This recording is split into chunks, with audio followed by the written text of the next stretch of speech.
What's up, everybody? It's your boy Tarek, and we're back again for another Talk Back Tuesday. Glad to have each and every one of you here, and those of you that'll be joining here shortly. Really appreciate it. So much to get into. So much to get into today. We've got a little bit of breaking news that's happening. We've got matches coming up tomorrow. We got plenty of things to talk about tonight, but really want to obviously, as always, open it up to each and every one of you. If there's something that you want to talk about, something that you want to get off your chest, something that you want to complain about, or just vent, this is the place for you to get up and do that. There is, as always, a link in the chat. It is a pinned message in the chat. So at the very top, there is a link that will have the link that will bring you into StreamYard, into the. I think it's a. Is it linked? Is it pinned? Yes, it's pinned. That'll bring you on. So big up Luke. Glad to see you, sir. Glad to see you. I thought you were just live a few minutes ago. Maybe I misread that, misunderstood or missaw it. But big ups, man. Glad to have you in. As always, you're always more than welcome to jump on if you want. Of course, no pressure at all. But yeah, we're really excited to be back again. Like I said, there's a little bit of breaking news, some ups and some downs over the last week. So we'll get into it. As always, if you're new here, do me a favor, hit that subscribe button. It really helps me as we try to grow the channel. Every week I come in and I'm saying, oh, we're trying to hit this number. We're trying to hit that number. And big ups to each and every one of you out there. You help me hit that number almost every single time. So we're up over 225 now, on our way to 250 as we push to try to get to 500 by the end of June. So by the middle of the year, we want to hit 500 and see where we can go from there. So we will see. Big ups to my show bro, Crunk Chocolate, who is with us tonight. Yo, Big ups to you, man. how's it going? Missed you yesterday, so I was like, yeah. hey, I gotta talk with the bro. I gotta talk with the bro. Yeah, it's I'm a little under the weather, but we won't complain. I've committed to doing this every Tuesday, and so I was like, I gotta be there tonight. I got chest issues, chest pain. I don't know, I don't know if it's just congestion or what, but I don't think I'm dying, so that's a good thing. As That long as is a I'm good not thing. dying, Please don't. we're good. Yeah, just an idea. I should probably send you the information on how to log in case I fall over. You just keep everything going, man. It is all good. Yeah. So big up to Crunk for being here. Big up Ryjack. Appreciate you jumping into the chat, brother. As always, everybody is open to jump into the conversation and be a part of it. It's not about my thoughts necessarily, only my thoughts. It's about all of our thoughts and giving people a space to be able to share what they're thinking, share what they're feeling, and go from there. So, yes, Kathy, the flu, it's kicking my butt.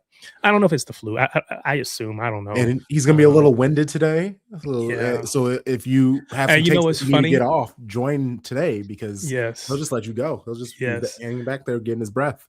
Kathy said she'd had a nap, so she's ready to go late night stream tonight. 'Cause, she's over in England, and What's up, so Kathy? a lot of times it's 1-2 o'clock in the morning before we get off, and she's still on. So she was like, "Oh, I'm ready to go tonight. I took a nap." And I was like, "I don't know if I can breathe long enough to get there, but we're excited about it, man." So big ups to everybody that's in the chat. Glad to have you all back again for another episode. Sidebar, not sure how I should feel about that Pirates hat, though. Red Sox for me. So I'm not really a fan of the Pirates. Let me be honest here. The P, my last name, Peterson. The black and the yellow is my kids' high school colors. So when I would go to their games like basketball, soccer, whatever, I would wear this to represent their school, but also represent my kid.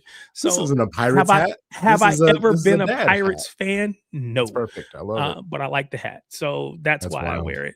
But I will tell you that I have been a Yankee fan, though. So that's probably even worse for you. I used to have a Yankee thing up, not on this side because I've moved on the other side of the room now. But I haven't put it back up. I grew up, yeah, yeah. Pittsburgh Um, Petersons. yeah, I should have known the Pittsburgh Petersons. There you go. I have no family in Pittsburgh, but it makes sense to me anyway. Um, no, I used to. So my, I keep giving so much information about myself on these things. Like there's nobody out there that is going to remotely do anything negative, but I'm gonna just share more.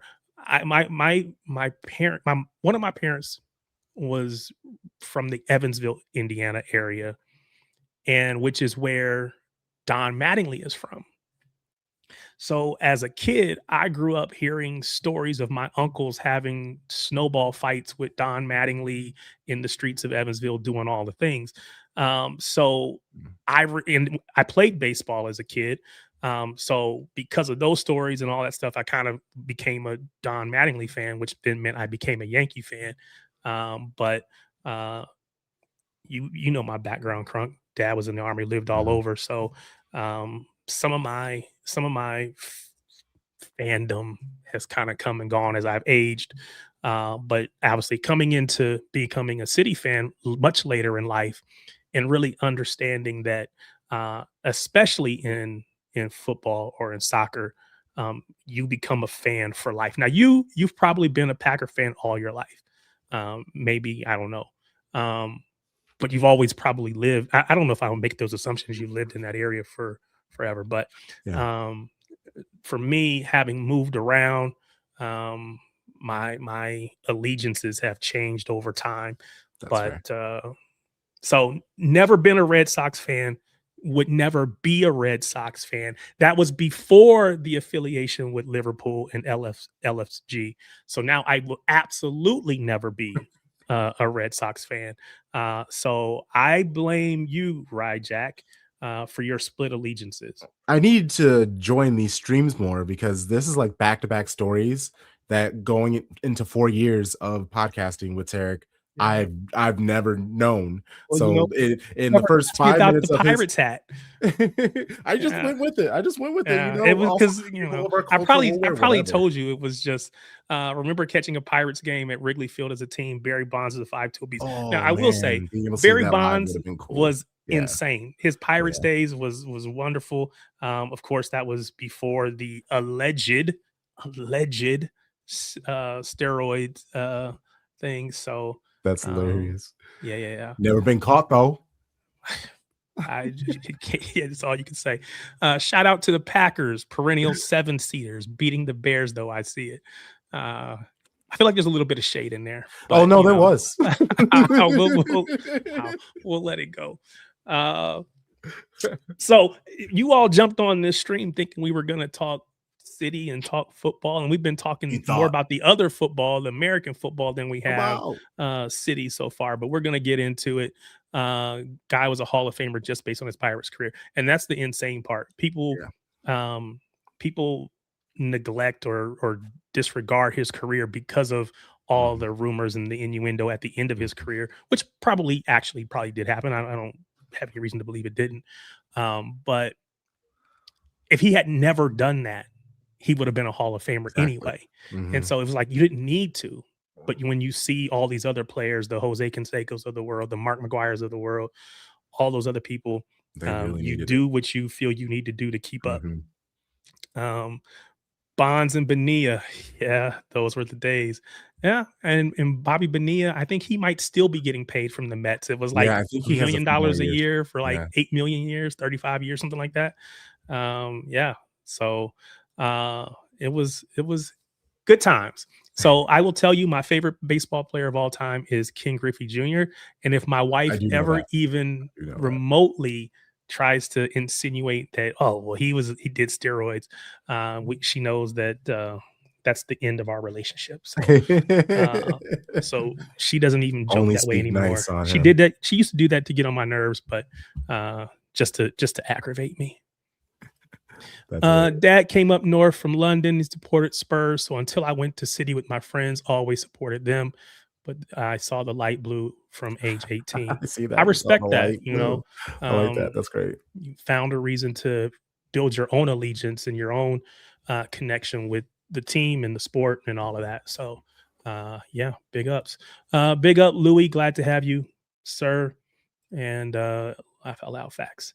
All right, let's get into the football. Let's get into the stuff that you really came here to talk about. Um, so, over the course of 3 days, Yes. City dropped 4 points. We dropped 4 points in 3 days. We're starting to That miss. might have been the most depressing 3 days. That because you just go from one disappointment to the next. Mhm. It was hurtful. Um, we get into this match against Chelsea, and we won't go too far into it. It's kind of, we're far enough away from it that we don't Mhm. have to go too deep into it. But Reinders gets his goal, which we've all probably thought he needed, um, because he's been in good positions. Mhm. He's had good opportunities. Sometimes he Mhm. puts him off the bar. Mhm. Sometimes just putting it right at the keeper. So to see him score a goal was great. It was right before halftime, basically. So you're thinking, okay, are we going to go into halftime without the goal? He gets the goal, which is wonderful. Mhm. You think it starts to set us up for a strong second half, and then just a whole lot of nothing. A whole lot of nothing. And we had missed opportunities and all the stuff, but a whole lot of nothing. We, of course, we're going to get into some of the injuries and stuff like that. But at 1-0, did you think we were going to get over the line? Yes. The first few minutes, they had to kind of adjust to Chelsea's intensity, but with all of the young players, the players who are still they have years on them, but still aren't like leaders or anything like that. They're going to be inconsistent. Well, if City could truly maintain possession long enough, Chelsea would get bored. They'd start rushing. They wouldn't be together in a team. That would open up holes. City would be able to score. So that's what I was hoping was going to happen. Yeah, Yeah. definitely. And it's frustrating because both games draws looked allergic to scoring goals at in both games. But the Sunderland game, we had like a 2.24 XG. So like we actually should have scored Hmm. goals and we This didn't. one wasn't that Yeah, kind. yeah, no, exactly. And it was awful. And so like either way, whether we get the opportunities, we aren't scoring the goals. And then we We just weren't are, creating. yeah. And I think a lot of that came down to there's a lot of frustration by a lot of people because there were a lot of missed passes, opportunities that weren't taken. Um, I am in the moment when I'm watching it, I was yelling about people being selfish.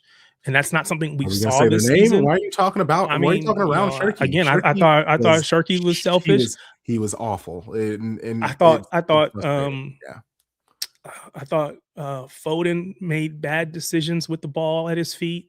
It was I was Yes. shocked how bad both of them looked in the same game. Usually if one player's having a bad game, the other one's, doing all right, Mhm, and so it kind of balances out. You don't really notice it. But they were both mhm. awful in my opinion. I've got this up on the screen. Their equalizer felt like it was coming because I agree. For probably the last 15 minutes, I'm thinking they're gonna score. They're gonna score. We have to get another one. Otherwise, they're gonna score. We're gonna lose points. We got it's like the 94th minute. I think there were supposed to be 96 or something like that. I I started to think, okay, well, maybe we'll just get over the line. And so I got my phone. First of all, my wife is the person that whenever I'm watching sports and she sees me pick up my phone, she's like, get off social media, stop posting about it, whatever, whatever. And she wasn't down here that day.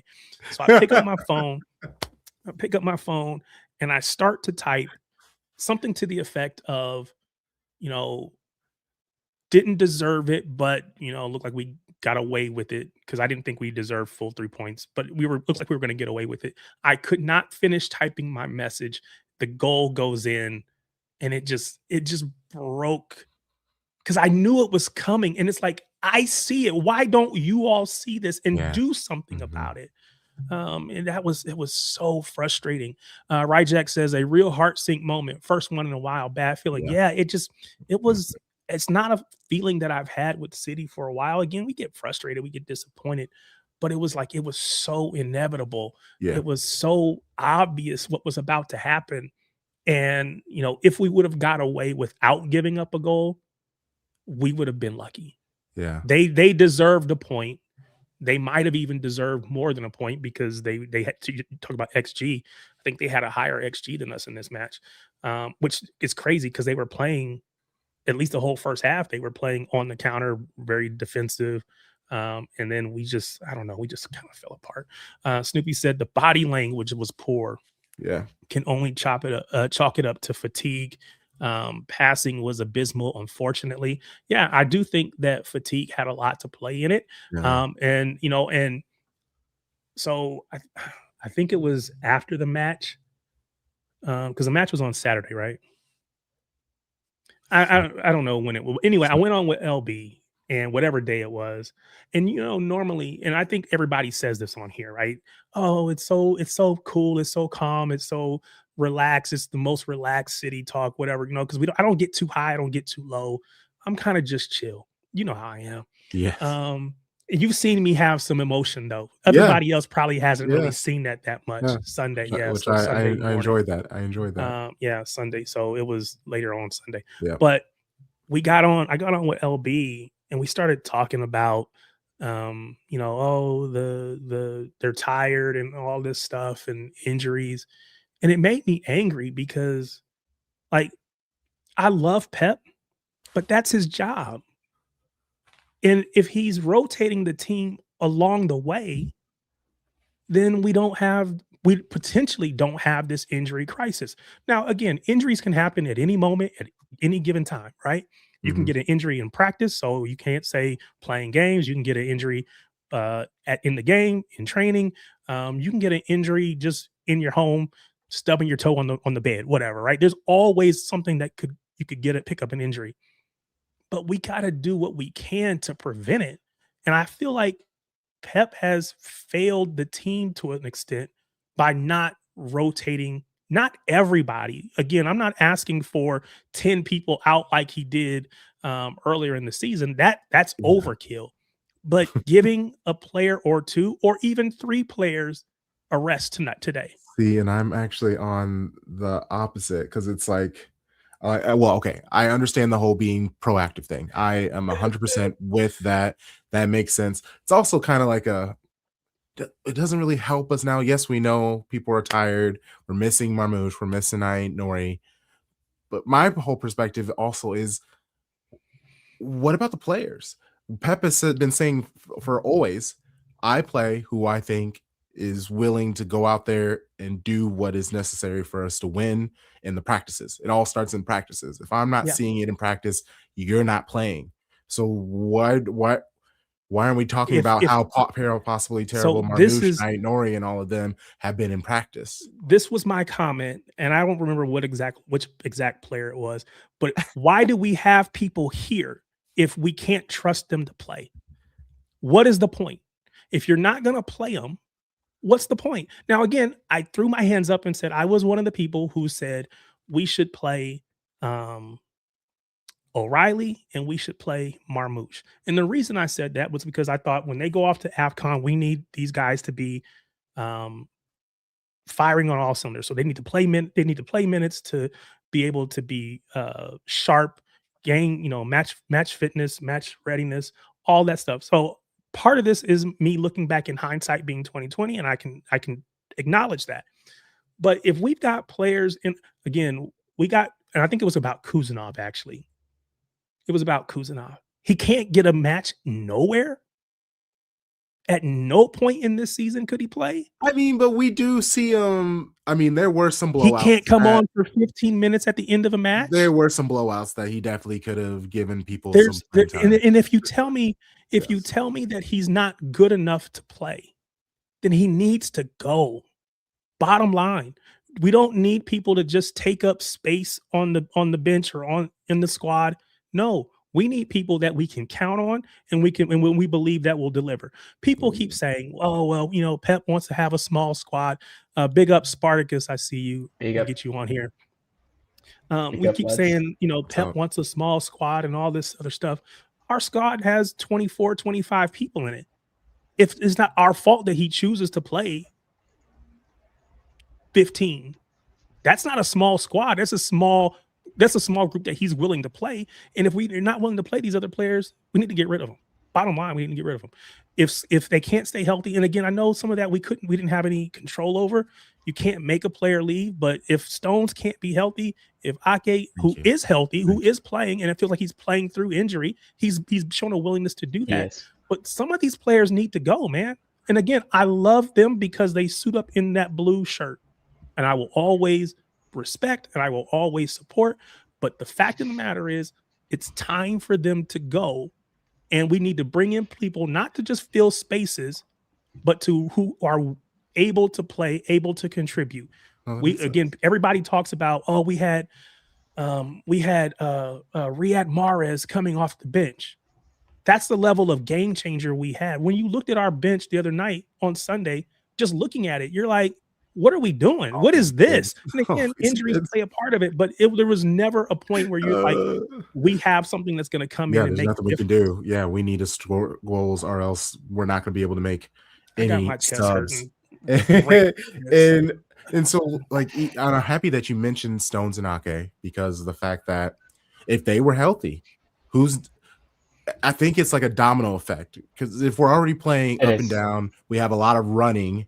Pep isn't going to put on certain like other people who want to run, because he just had his backups, his defense run up and down. So like you're gonna put them, they're now tired, and you want to run more on top of it.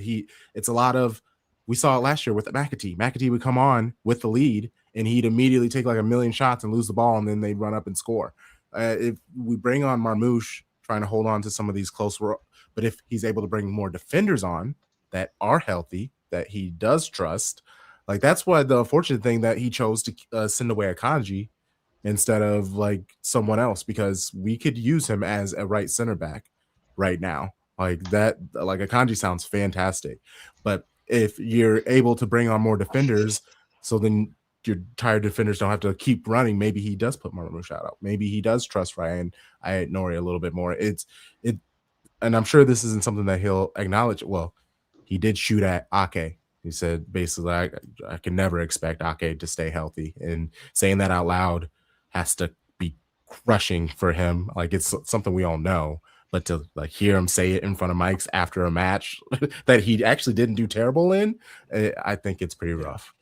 The Ake situation is, from what I've been told, obviously, I would be surprised if he's able to finish against Brighton. If he's able to get the 90 minutes against Brighton and be able to play the next game, I'm already ruling him out for the next game. I don't think he's going to be fit for the game after Brighton. Unfortunately, with the Akanji situation,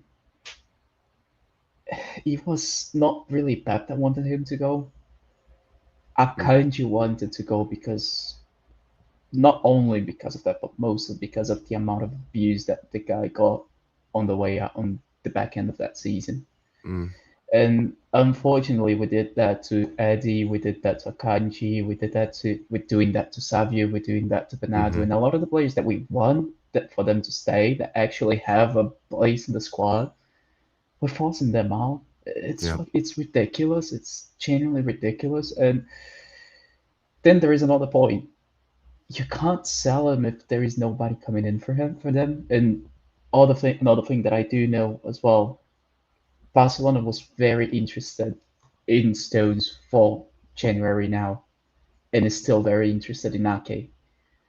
But now they got a step backwards because they know that Ake is injured and Stones is injured. They are still willing to move in for Stones. If Stones can show that he's going to be back by the end of January and is able to play consistently, they're still willing to put in a bid. But that's a massive if. Like, we're talking we don't know with Stones. And it's unfortunate because this guy's a hero for us, but It's Yeah, time. and Pep is basically there's no good answers as to when he's going to be available again. I don't Unfortunately, know. I it's don't know. like so International we break. go out in the last match. I don't know. That's We so wild. lose not one but both of our starting center backs. So Ruben Diaz goes off, hamstring injury that we find out. I think it was today we found out that he's expected to be sidelined for 4 to 6 weeks. So effectively, at least a month, maybe as much as a month and a half, or even 2 months that he's going to be out.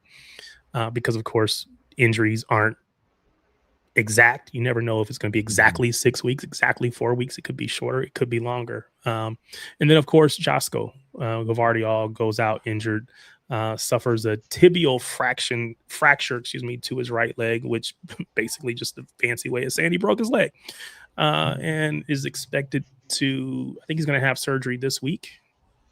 Shit. Yeah, so expectation is that he's going to be out for the rest of the season. I saw the Croatian, I don't know if it was the manager or the doctors or whatever. They were basically like, we're hopeful to get him back before the World Cup. They keep saying it's not impossible. He's young. We think he might be able to recover quickly. That's a whole lot of ifs. Like you were just saying a few minutes ago, chances are probably greater that he doesn't play in the World Cup than it is that he does. And that's unfortunate to him because all these players, they want to represent their club, or excuse me, their country in the biggest matches in the World Cup. So it would have been great for him to be able to do that. I bet they put him on the roster, and worst case, he's ready by knockout. Hope that he's ready. Yeah, I don't know. As a City fan, I hope that he just just write it off. See you again in 4 more years. Yes, no, honestly, write it off and get healthy and come back at the yeah. beginning of next season. But it's I think the most realistic thing is for him to go to the World Cup, get some pain injections in, then killing injections in, and play. I think that's the more likely situation. Yeah, and that's unfortunate for us. I know. Why'd you have to say it though? Just drags on. There's so much time for you to have said that. The issues. Yeah. Do you want to know another bad thing as well? Sure, go ahead. Husinov is also carrying a knock. That's just wonderful. That's just wonderful.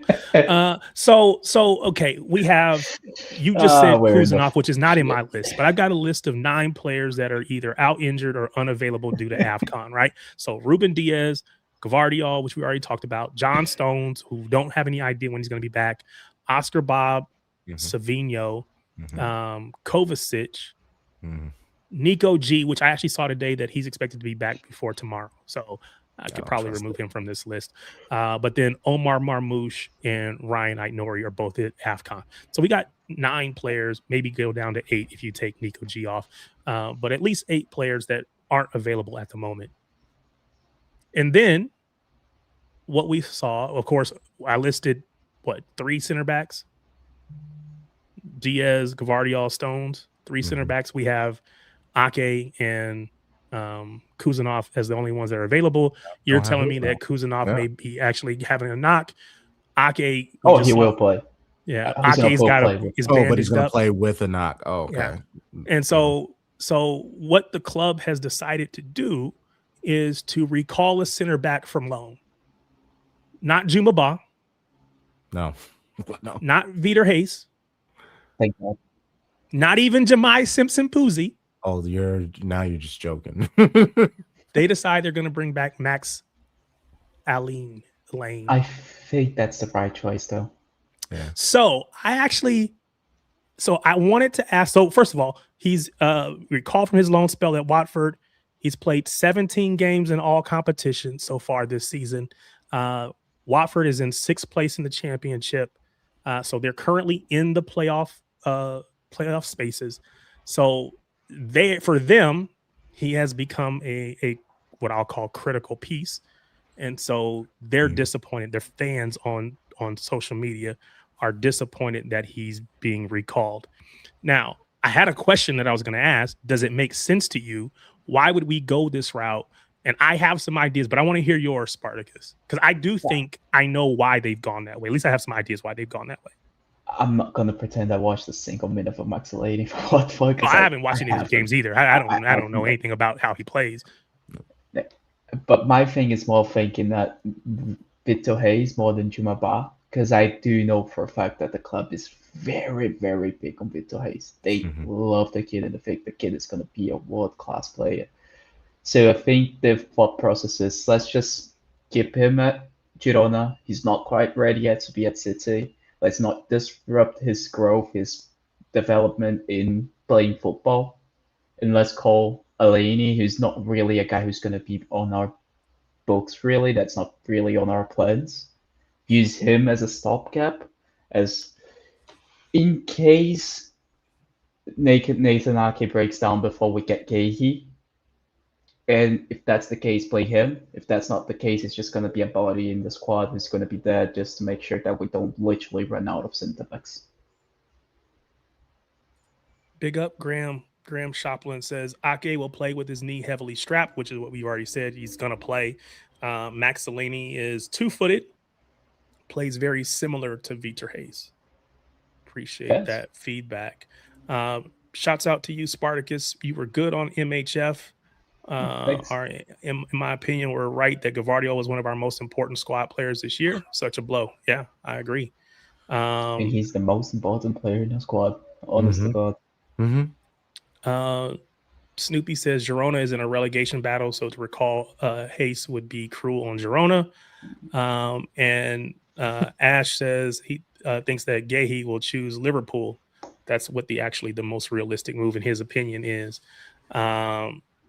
So yeah, now I have some ideas, some thoughts, because I'm trying to understand why would the club go this way when it feels like Juma Ba is a obvious choice. He's playing in France, and he wants out anyway. He wants to come to the Premier League. I've heard Brentford. I've heard some of the other, maybe Crystal Palace, some of the other clubs, kind of lower mid-table teams are looking at him. So he might be making a move to the Premier League anyway. Why not bring him here? Because we need the bodies. You could have said, of course, Vitor Hayes. But my thing with Vitor Hayes, right? He is in the midst of, has Juma Ba been getting game time at Nice? I think he has, but he was starting, then he was benched, and now he's starting to play again. Kathy's point is what I've seen as well, that he's not necessarily been doing well. There's been a lot of frustration about how he's been performing or what have you. I think he plays in the back three or back five. So, there's all kinds of reasons why that might not have worked. But at the end of the day, what we need are, at some point, we need bodies. We need people that we can put out there and can at least be salvageable, right? They don't have to be great. They just have to be decent.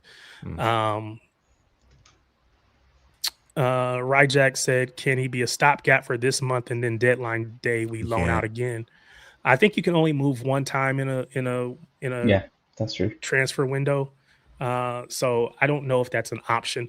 But when I think about, like Vitor Hayes, right? Vitor Hayes is in the midst of what could be like a breakout season for him. He's playing every single moment, almost every single minute of every match at Girona right now. If we bring him here, there's no guarantees that he plays every minute of every match. He may not even play very many minutes at all. He'll probably play it initially because we're down bodies. But as people start to get healthy again, he stops playing. Last year all over again. Yeah, so it effectively halts what is his potential breakout season. Do you want to do that for a short term? This might be the thing that positions him for long-term success. Do you want to compromise that or abort it for short-term, we got some coverage. So that's one reason why I was like, well, it makes sense why you don't bring Vitor Hayes in. I know you're saying screw Max Ali. What's that? Well, because you don't want to do it to Vitor Hayes, but you're just like, somebody's got to do it, right? So with Max, he's playing in the championship, which was a physical league. Yes, he doesn't need to adjust to the physicality that coming from, even though he's playing at the top level, but coming from Spain La Liga might require a bit more of a transition than coming up from the championship, where it's already maybe even more physical than what you're having in the Premier League at times. So again, he's not going to have to adjust to the way the play is. Less time to adapt. I had on here, well, maybe it doesn't matter about like a work permit. Then I thought about it. Well, Vitor Hayes is with us last season. I don't know how work permits work, if you get it once and you just have it for as long as you need it, or if you got to get one every single year. I don't know about that. But again, Max Lane being English, being already there, he doesn't need a lot of the paperwork would just go out the window. He'd be able to come up right away.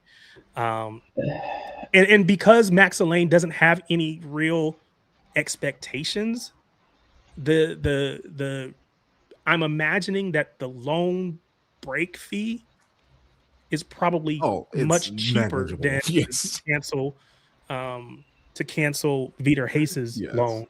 So as I'm thinking about it, all of those things are like, okay, I could see why the club might do that. Now, those may not be good reasons to you. You might say what's more important is what's happening on the pitch. But as I'm trying to think about it, I'm like, well, maybe this is why. Well, and also Girona getting relegated doesn't help City Football Group. So, that is a fact. I was being hopeful. It is a fact, but I give him a little don't think it holds enough weight. It sounds like you don't think that either, Spartacus. They're not thinking about Girona in this situation. They're not thinking about Girona. The thing is, and I do disagree with one thing that you said, Tarek. I think right now, if we brought Vitor Hayes back, Husanov's not starting, and he goes down the pecking order. Pep absolutely loves Vitor Hayes. He loves the guy. This season was supposed to be Vitor Hayes doing the Husanov and Husanov being a little bit further down the pecking order. But because Vitor Hayes had a talk with Ancelotti told him that go to Girona, not specifically to Girona, but go to the La Liga, have a season there. If you really develop well and you look very good, you're getting in as that fourth center back in the Brazilian national side. If you don't, you're just going to have your career develop because you played a lot of minutes.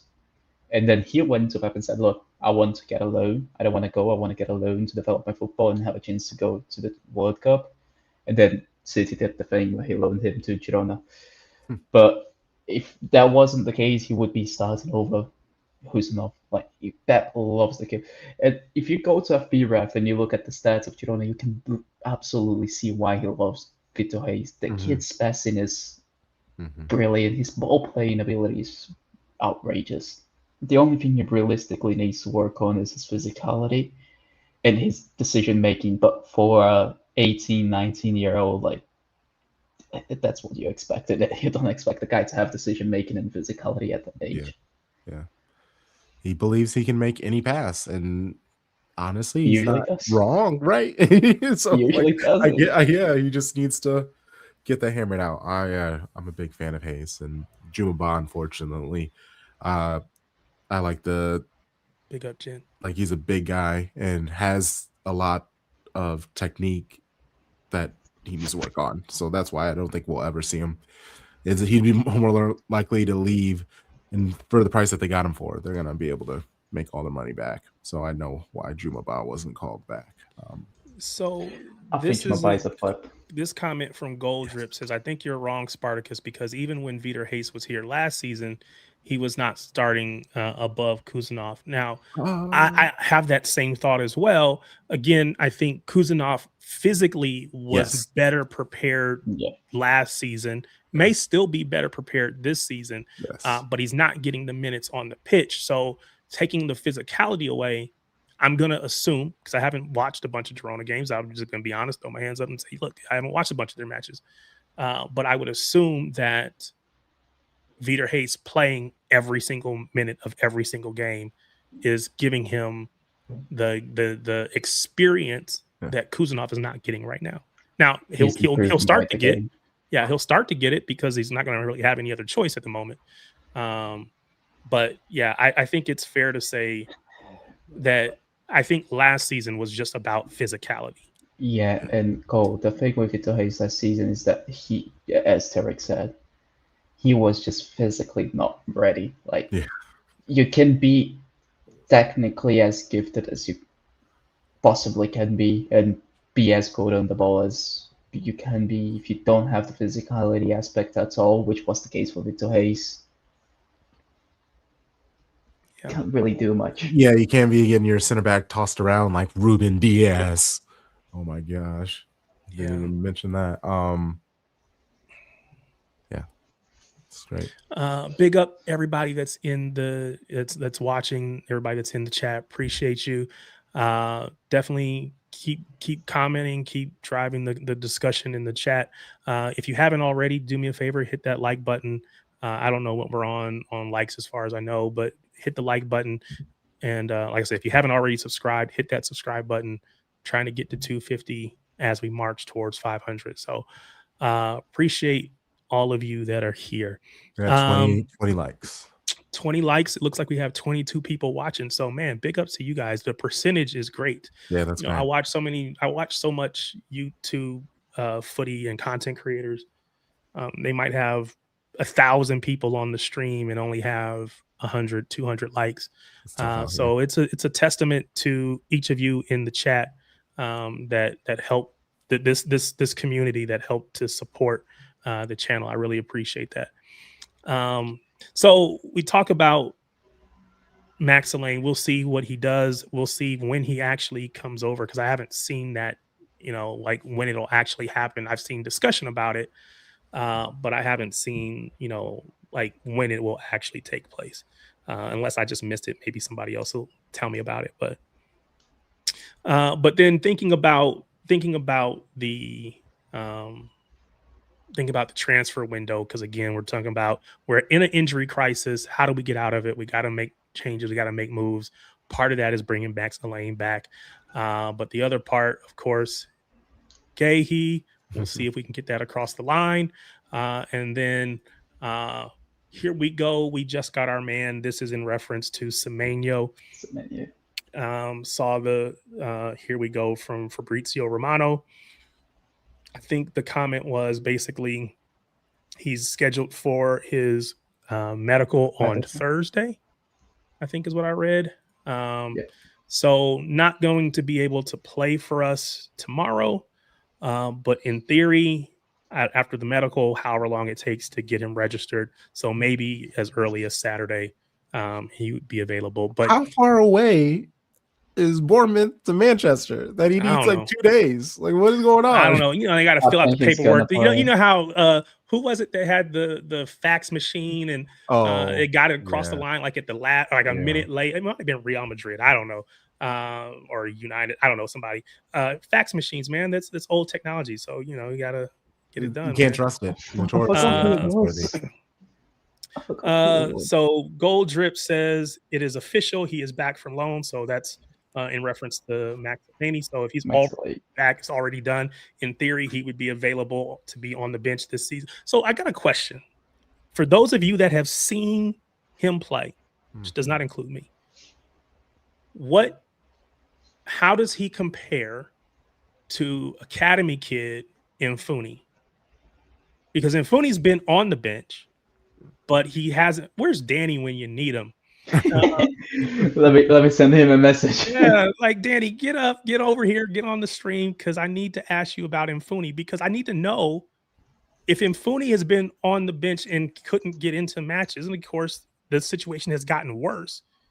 Is it better to bring back Max than it is to keep Footy and play him? So I think we answered it when you were talking about protecting Victor Hayes.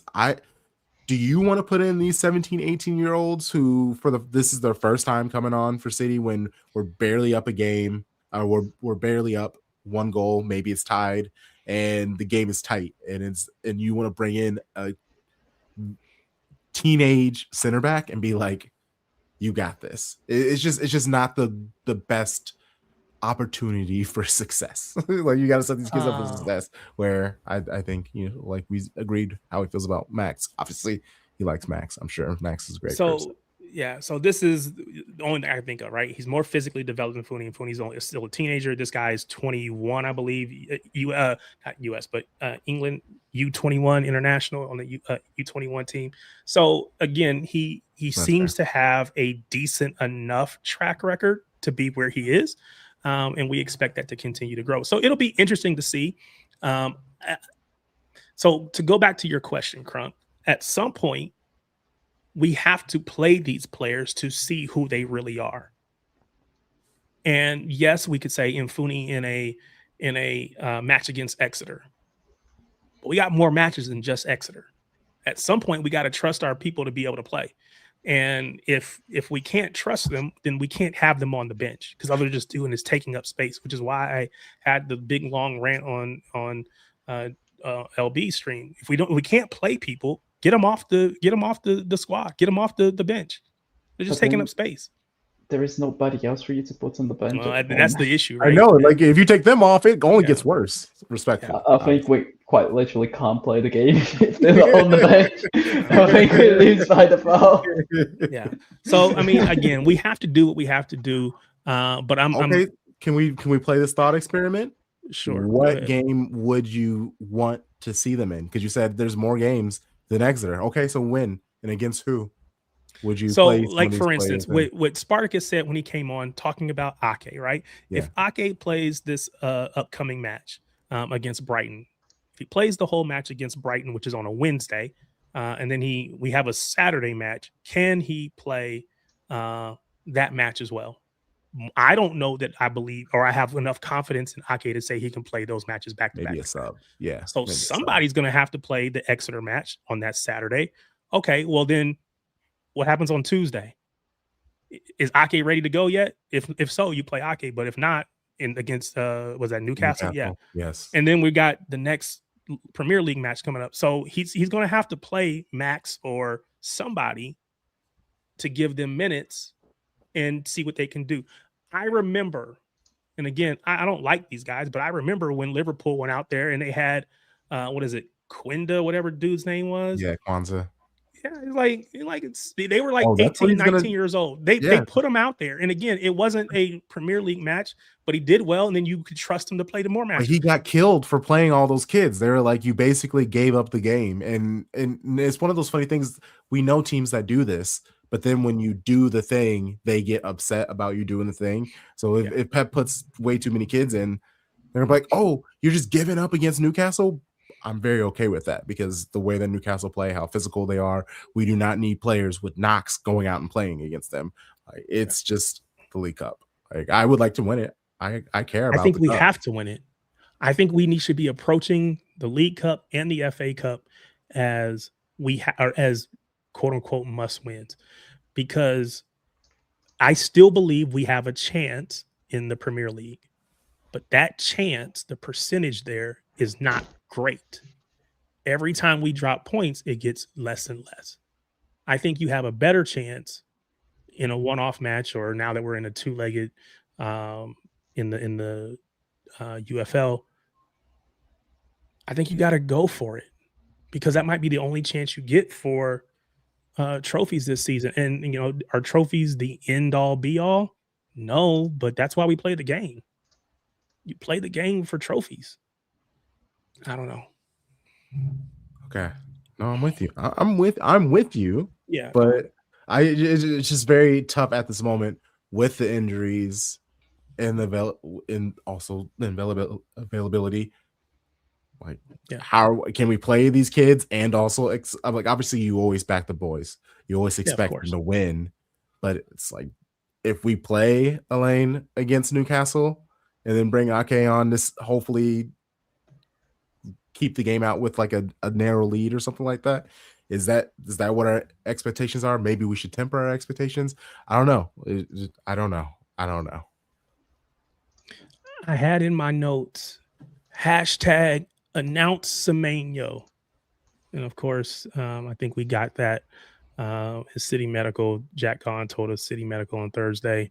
And it sounded like they're allowing him to play against Tottenham. I don't know if that's tomorrow. Okay, so that makes sense why he's coming on Thursday. Yeah. It must be tomorrow. He must be playing tomorrow. But I'm like, what happens if he gets hurt? Bro. That's just our luck, right? That would karma be for Leroy Sané. That's all it is. It's karma. No, mate, don't say that. I don't want it to happen. I'm just saying, if it does, like, it Like we're owed one, unfortunately. I'm not gonna be happy about it. I'm gonna be I'm literally gonna be losing my mind, and I'm gonna have a forever beef with Bournemouth. I'm just gonna add them to the list of clubs I don't fox with, and it's getting longer by the day. Didn't he just play a home match at the Vitality Stadium? Yeah. So we don't need another one. He got his send off. He claps the crowd, does his thing. Whatever. It's over with. Get his butt to City. Get his butt to. He's like not even playing well. All he's like. He's been shit. He's not. No, it's not gonna be me, Kathy. I'm not. No, it's gonna. We gotta blame Crunk on this. No, I'm on your show. This is all you, my boy. If something bad happens, we blame Crunk. No, it's all good. I hope not. God, I hope not. Yeah, no, truly. I was talking to Magnus, house captain, in the chat. Mm-hmm. Not in the chat, but in DMs in the group chat, actually, that we have me, him, and Kaylee, and Louis. Nick as well is also there.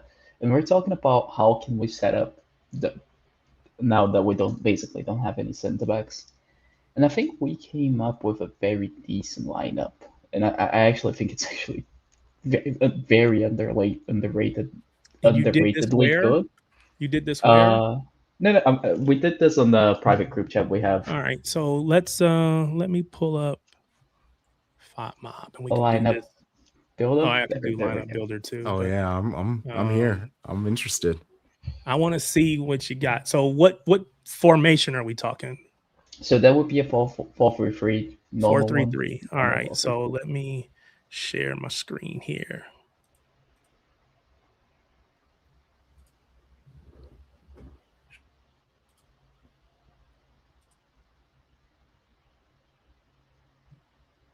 All right. All right, here we are. Do you want to start at the front or the back?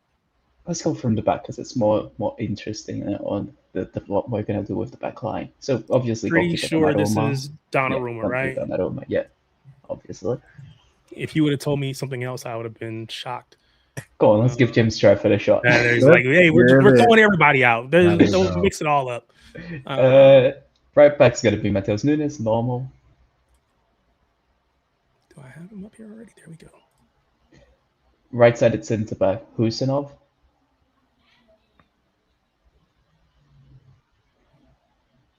Okay. I would be very concerned if you had Husanov in that one. I have him in what lineup are you putting him in? So I assume you're going Ake here. No, this is where it gets interesting. Rodri. Okay. You know what? I was gonna ask this on LB. Rodri plays as a center back for Spain. He played. Would we consider him? Yes. But okay, this is you. I'm gonna give you credit for this. All right, Rodri, and then O'Reilly, jumping up and down. Nico O'Reilly. It's actually it's a very interesting thing we're gonna do. Okay. It's gonna be a little bit of the mixture of the treble season with what we're doing right now with Turkey. So right-sided centre mid, Silva. That's Bernardo Silva. He's right there. Not Cisco. Nico G. There.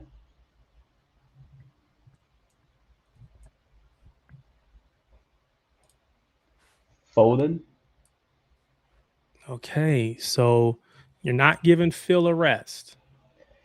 Unfortunately, we don't have the players for that. I would love to rest him. Cherky. On the right side. Cherky.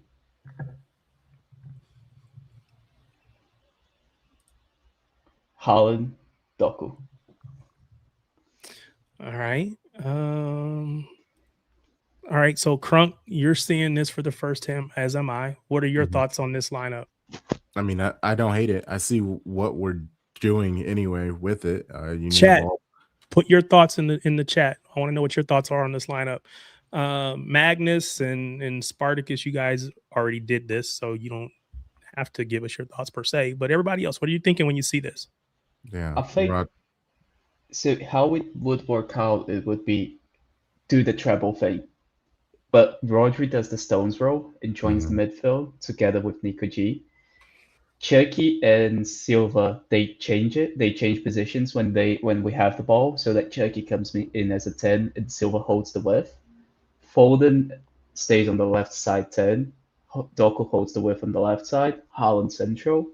Then you form a back three with O'Reilly, Husanov, Nunes to just be a rest defense.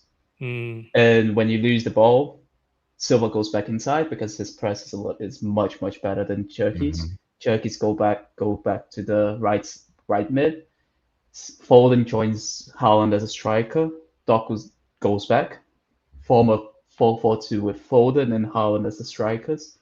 A line of Doku, Gonzalez, Silva, Cherky, and then the back four, a regular back four.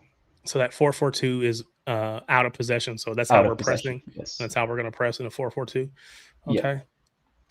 Yeah. Let's see what the chat is saying. Rodri might actually be able to rest more at center back. Yep. Yeah, just the burst. Yeah. Spread, but Ash says there's no way he'll play Rodri as a center back. Yeah, I don't like it. Kathy says thinks that he will rest Rodri. Snoopy says he's intrigued. Magnus says I hate it. Did you say he was on this when you put it together? He's taking the piss. I was gonna say, did he say he hated it in the moment? He's making you. He's making you own it. He's making you own it. So if it goes bad, it's your idea, not his. I mean, if Rodri is healthy, I love it. If we have a healthy Rodri, like I fox with this heavy. But again, he's not healthy. It's just all the aerial duels, I guess, worry me. But I see exactly what y'all are doing, and I don't hate it at all, especially the way that you broke it down. Gold Drip said, I think it's a risk to play Rodri and Nico G together, as both of them are just coming out of injury.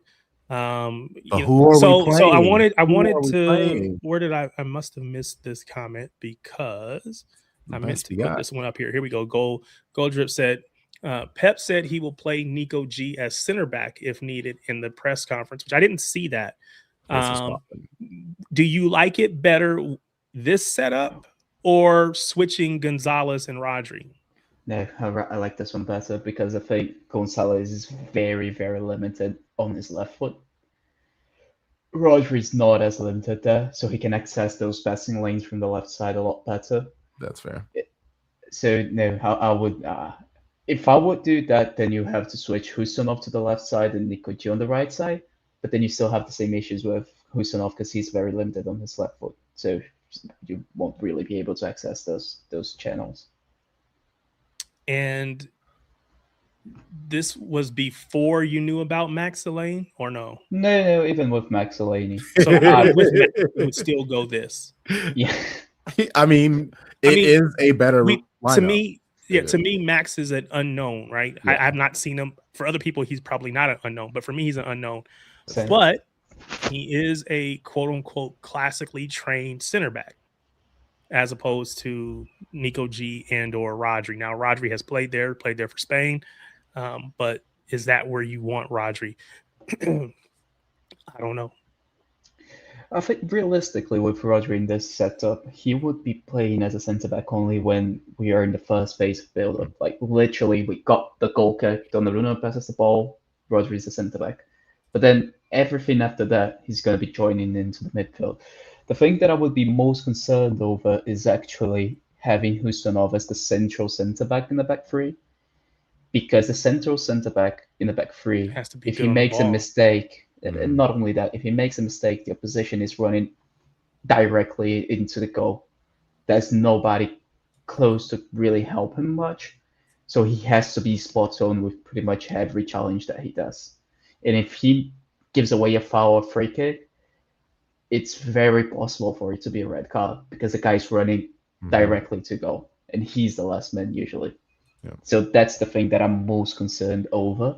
Now, if you change Husanov to Gehi, I'm a lot less concerned over.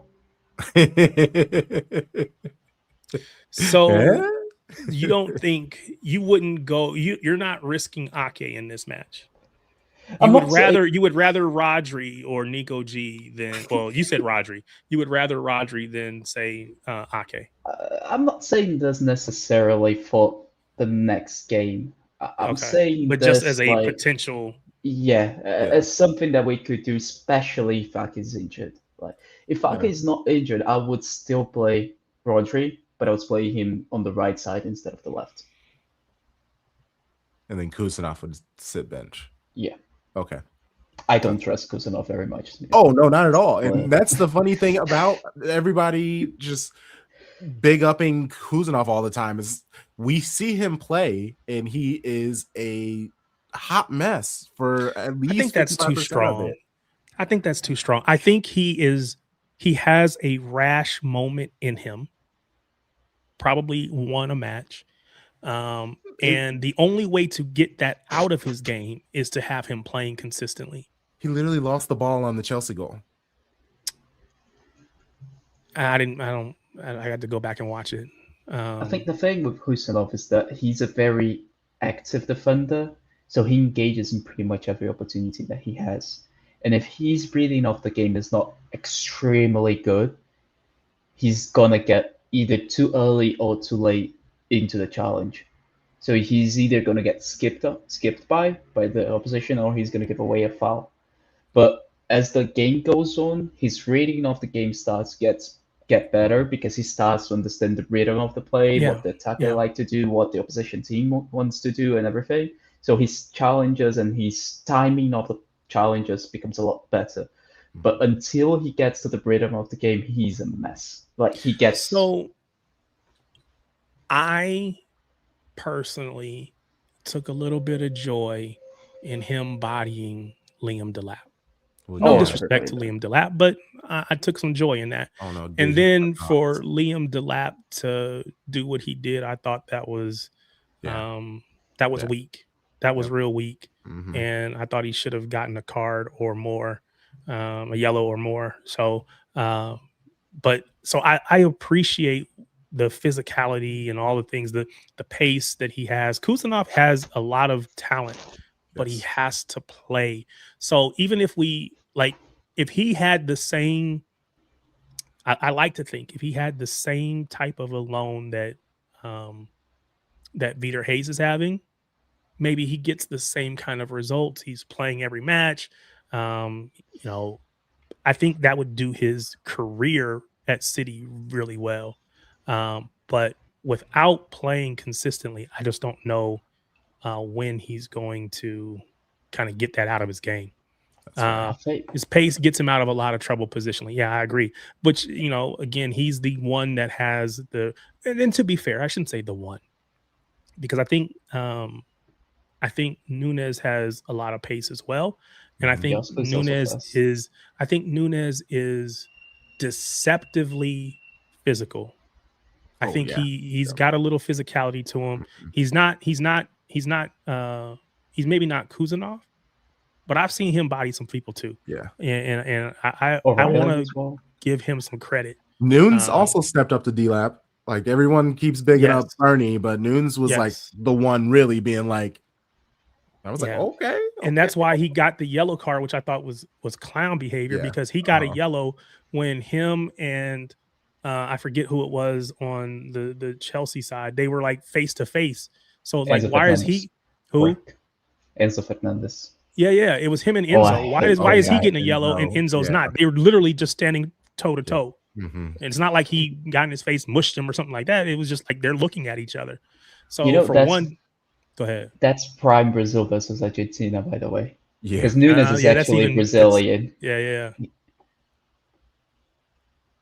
That's interesting. I didn't think about, because is he, Portugal, but they speak, Brazilians speak Portuguese. He's actually from Rio de Janeiro, but he went to Portugal very early. Okay. Gotcha. Okay. That makes sense. I didn't know that.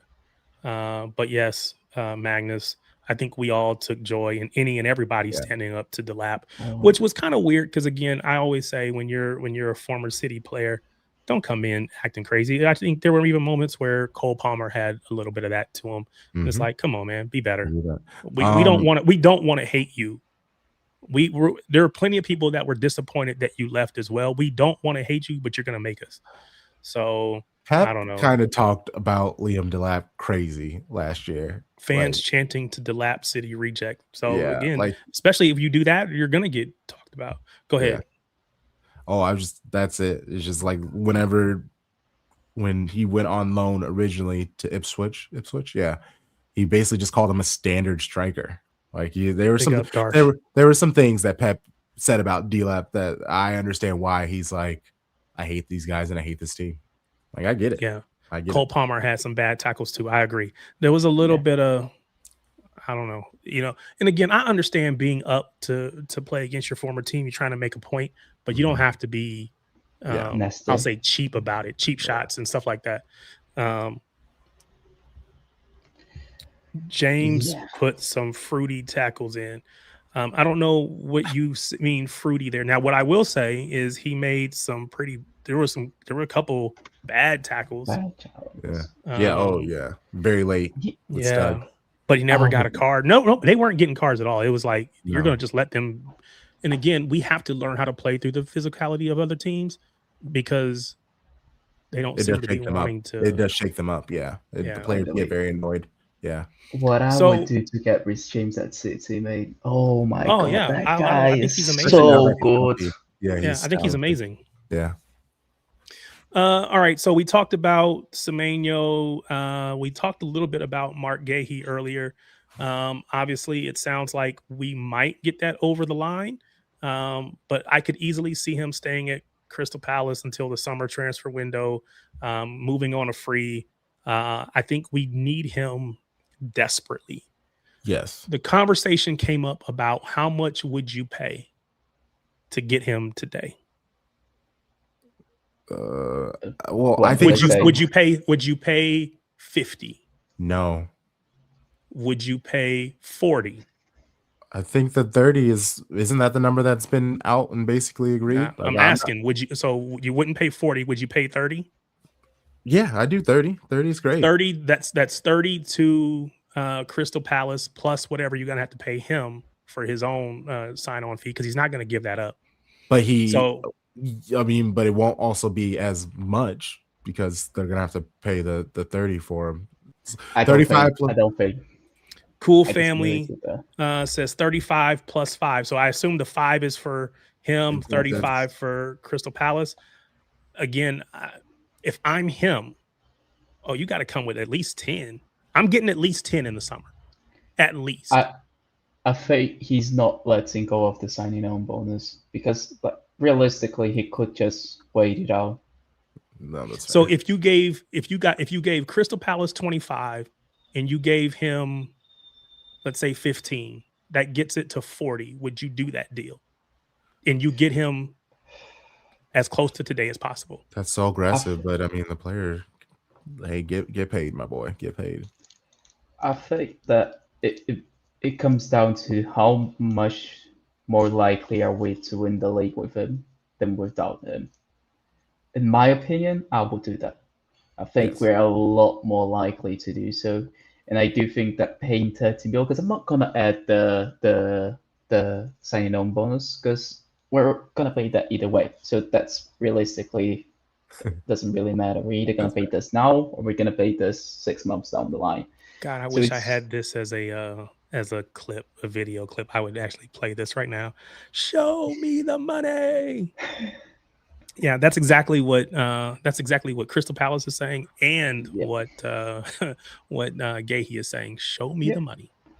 And realistic, because this is the thing, we are in a very poor position to bargain with Palace, but they are also in a very poor position to bargain with us as well. Because they're going to get zero. They're going to get 0 in 6 months. Yeah. Now, the thing that they can say is that Gahey might be the difference between them getting an European competition or not.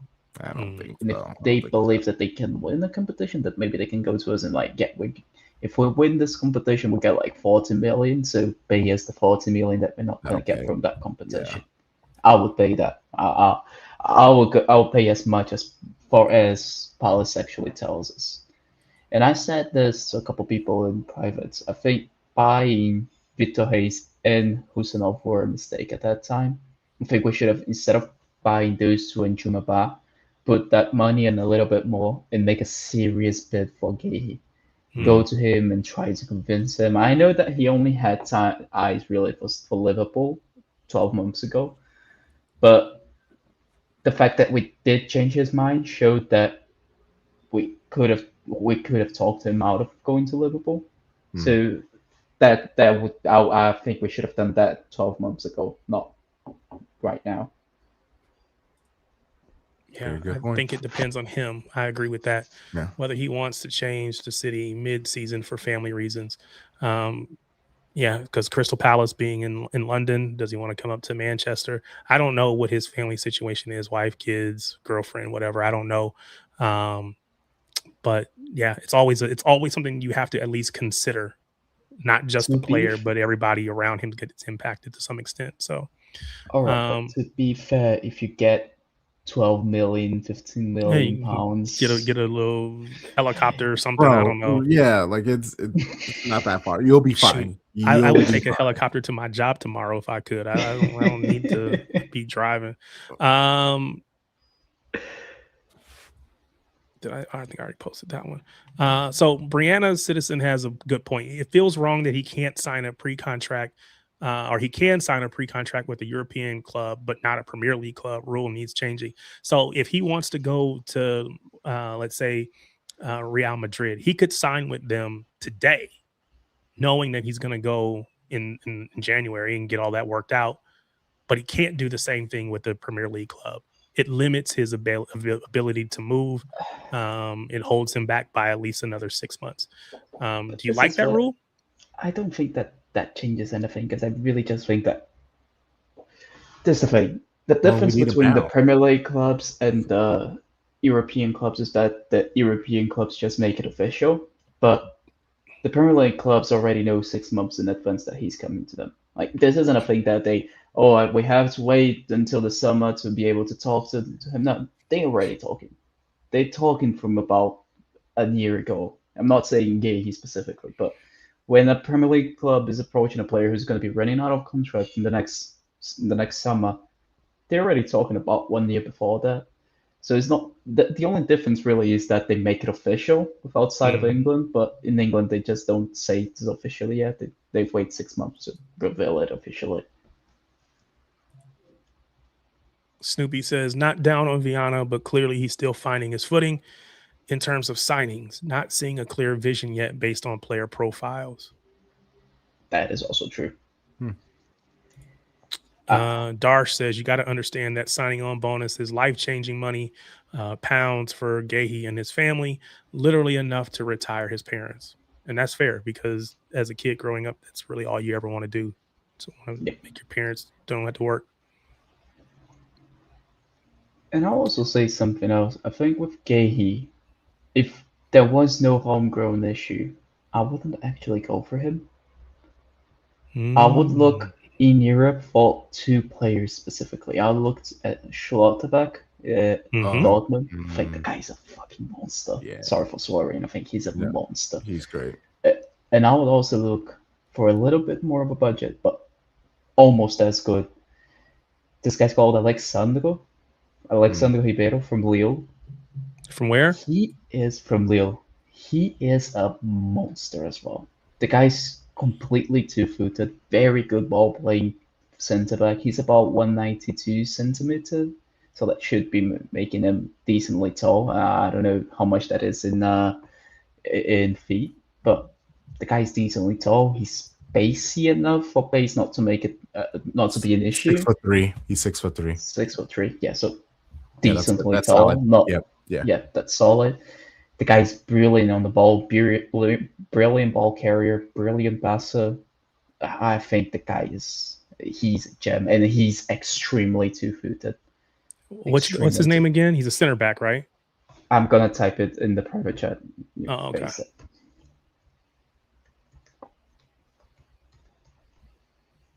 Schlotterbeck is out of contract soon. Keeley says that he is. You know, I've never really paid attention to where the private chat is when I'm on here. I always use it when I'm on, I'm on the stream with somebody else. But okay, there we go. So the layout is different when you're hosting. It's like it's not in the same spot. Interesting. So this is who you're talking about here, Alexandro Ribeiro. I'm probably butchering his name, but 6'4", Where's the number 4 shirt? 26 years old, Brazilian. Market value only 26. Look at the pie Probably graph tell over me he there. was. Do you know if he's left or right-footed? Oh, preferred foot Left-footed. left. Yeah. But he's extremely two-footed. Extremely two-footed. Very comfortable in both of them. Contract ending in 2028. But again, for this amount, we could probably go get him. Again, he's not in Brazil. He's in Lille in France. But again, I think, with Premier League buying power, we could probably go get the player if we want him. I think this guy's he's that guy that's waiting for a move to be like this, to explode as this great centre back. Now this is interesting because he's only started 5 matches. I wonder if he's been hurt. Been injured. He's been injured, yes. Oh, okay. He's just coming back. But if you look at his best seasons, this guy has been one of the best defenders in Ligue 1 for about 2-3 seasons. And this guy, I think the fact that he's very two-footed makes him be able to play both left-sided centre-back and right-sided centre-back. So you have actually 2 players in one, really, because if Diaz goes down, he has that more old-school type of defender to him, where he's more into those tackling, blocking, getting physical, every duels and everything. But if Josko gets injured, he's also got a little bit more finesse to be able to progress the ball up the field, find the pass that not all centre-backs are going to be able to do, break the lines. So I think this kid is quality.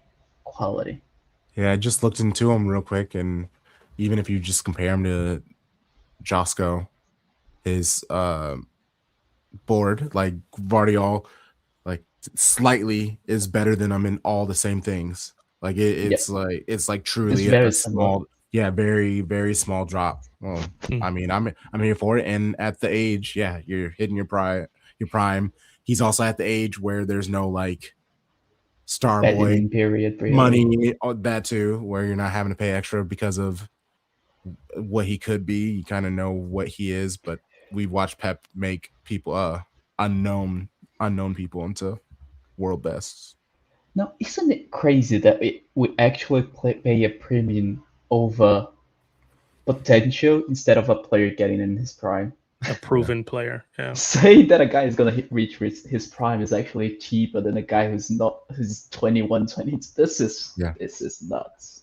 So Darsh says if the homegrown rule didn't exist and people didn't put the UNC status, then David Hanko and Santiago Marino would be great smart signings for us. So I don't know these players, so I don't have any idea if this is trolling or if this is like legit. If he really thinks these would be good fits, okay, it'd be good players for us. Okay, where do these people play? I don't know him. Hanko was at Feyenoord and now he's at Atleti. Just moved from Feyenoord to Atleti now. I don't know Santiago Marino though. I don't know him. But that Hanko, I rate him a lot. I told Dash at the beginning of the season, I think he's going to be a great signing for Atleti. He's been very good. Gotcha.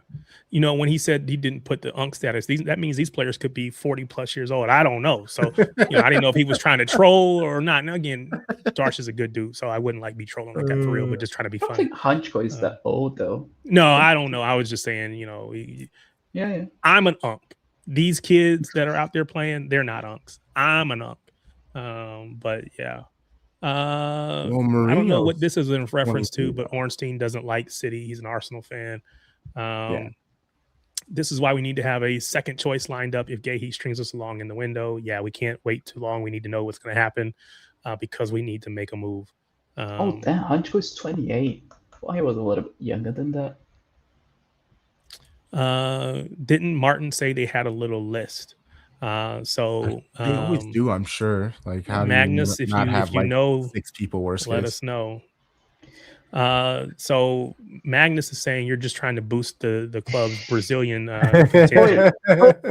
It's like, hey, we lost Fernandinho. We need some more. Propaganda. We lost Gabby Jesus. We need some more. Wow. Keep it down. We lost Eddie. We need to replace him. I'm gotta trying keep the to numbers high. I see what you're cooking up, Spartacus. Makes sense. He tricked me at first. Happening. I was with him. I was like, "Oh, that's a good idea." He had ulterior motives. But you know what? That's like, as an American, I want to see an American make it at City. I do. Oh, yeah. Well, that'd be crazy. Yeah, no, I mean, I don't know that it will ever happen. I mean, well, let me say this: we'll see if oh yeah, Sullivan will make it, right? If he yes. makes it or not. In He's still a 6 years young kid. from now, He's still a young kid. Got a long way to go. We've we have an seen American. all the horror stories of the Freddie Adus and the others that were great at one point and then kind of fell off over time. They weren't ready for the step up. But I would love for an American to make it here at City. Now, I want to ask another. I'm going to shift the conversation for a moment because one of the things that we're seeing right now is what I'm calling the managerial merry-go-round. And I was going to start with the Chelsea coaches and the United coach that's gone, right? So Maresca and Ruben Amorim both effectively throwing a fit and basically baiting the club into letting them go. They wanted to go. Club wasn't going to let them go. So they go out publicly. They say what they got to say to get out of the contract. But I want to start because I was just talking about Americans or young Americans who probably don't ever make it at City. I want to talk about managers. City. We saw.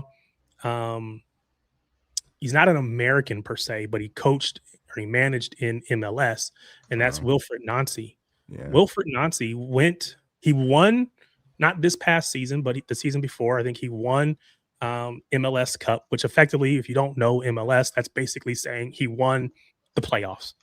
They ended up, I think, third through the normal season. So as far as like the table is concerned, he was third, but they got into the playoffs, won the whole thing. MLS Cup champion. Takes the job at Celtic, replacing Brendan Rodgers. Dude literally coached 8 matches. He managed 8 matches. 8 whole matches and got let go. He won 2 matches out of 8, a lowly 25% win percentage. The interim manager before he came in was Martin O'Neill. Martin O'Neill actually lasted longer as an interim coach than Nancy did as a actual permanent hire. Why is it that American coaches or coaches from MLS can't make it in Europe? The game is the same. Tactics are the same. 4-2-3-1, 4-3-3, all that crap is the same. The pitch is the same. Maybe it's a little bit bigger, smaller, whatever, depending on what club you are. Well, why is it that Wilfred Nancy can leave MLS as a MLS Cup champion and go over there and can't win but 2 matches out of 8? Why is it that Bob Bradley can be a national team coach, a championship winner, or a MLS Cup winner with Chicago Fire, and go to Swansea and get ran out of town? Why is it that Jesse Marsh can be Canadian national team coach, be Red Bulls coach, go over and get ran out of Leeds? He had that 1 year with Leeds. Yeah, that one year, and then he got ran out the door. Why? What is it about MLS or American coaches I'm interested that in they fail so frequently? I'm gonna ask you another question. Can you remember about the Brazilian coach? No.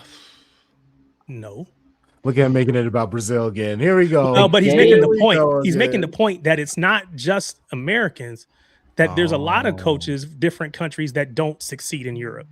They're doing great in The game is just not the same. The level of tactical fluidity and intelligence. Hold on for a sec. Magnus, you got to go up a little bit to get to where I am, bro. 40 is young. I wish I was 40. I wasn't gonna say anything. The hat keeps me young. Gonna let you cook. The hat keeps me young and makes people think I'm younger than I am. You know, the good genes or whatever. But no, need my laptop. As a matter of fact, my dad, when my birthday came, he was talking about how I'm closer to 50, quite a bit closer to 50. So no, I'm not. I haven't been 40 in a while. My younger brothers are older than 40. So that goes to show you. Sorry, I didn't want to cut you. I didn't mean to cut you off because this was just funny to me. But the game is just different. The level of... I have this thing now because, and I'll say this, I said this to Dash, I'll say this here. I've heard from people that the first choice for the Chelsea job was not actually the guy at The Rossignor, whatever, Rosignor, or whatever. It wasn't him. It was a Brazilian coach called Felipe Luis. Oh yeah, he played for Chelsea. Was it Brilliant left player back, as right well. back, whichever? Left back. Both actually, left and right back. Played for Atletico Madrid Atleti, yeah. most of the career. Brilliant player, actually. Very underrated. But anyways, the guy is a fantastic coach here in Brazil. Probably on the top 5 I've ever seen here. Like, the guy is truly brilliant. But I do think that he would struggle to make the jump to directly to a Chelsea. I want the guy, and I think he has got all of the potential in the world to actually do well and become probably the greatest coach Brazil has ever produced. But I want him to do the slow road, to go through it to a smaller side, to go through the championship, then go into the Premier League, a smaller side in the Premier League, then go to a bigger side in Europe, go back to the Premier League to be one of those top jobs. Why? Because when you come from a place like America, like Brazil, who are usually not tactically as innovative and not as complex as the Premier League and La Liga and Serie A, even Liga, it's a lot harder for you to get used to actually having to study every opposition that you make and actually having to tweak a lot of what you do to fit the opposition.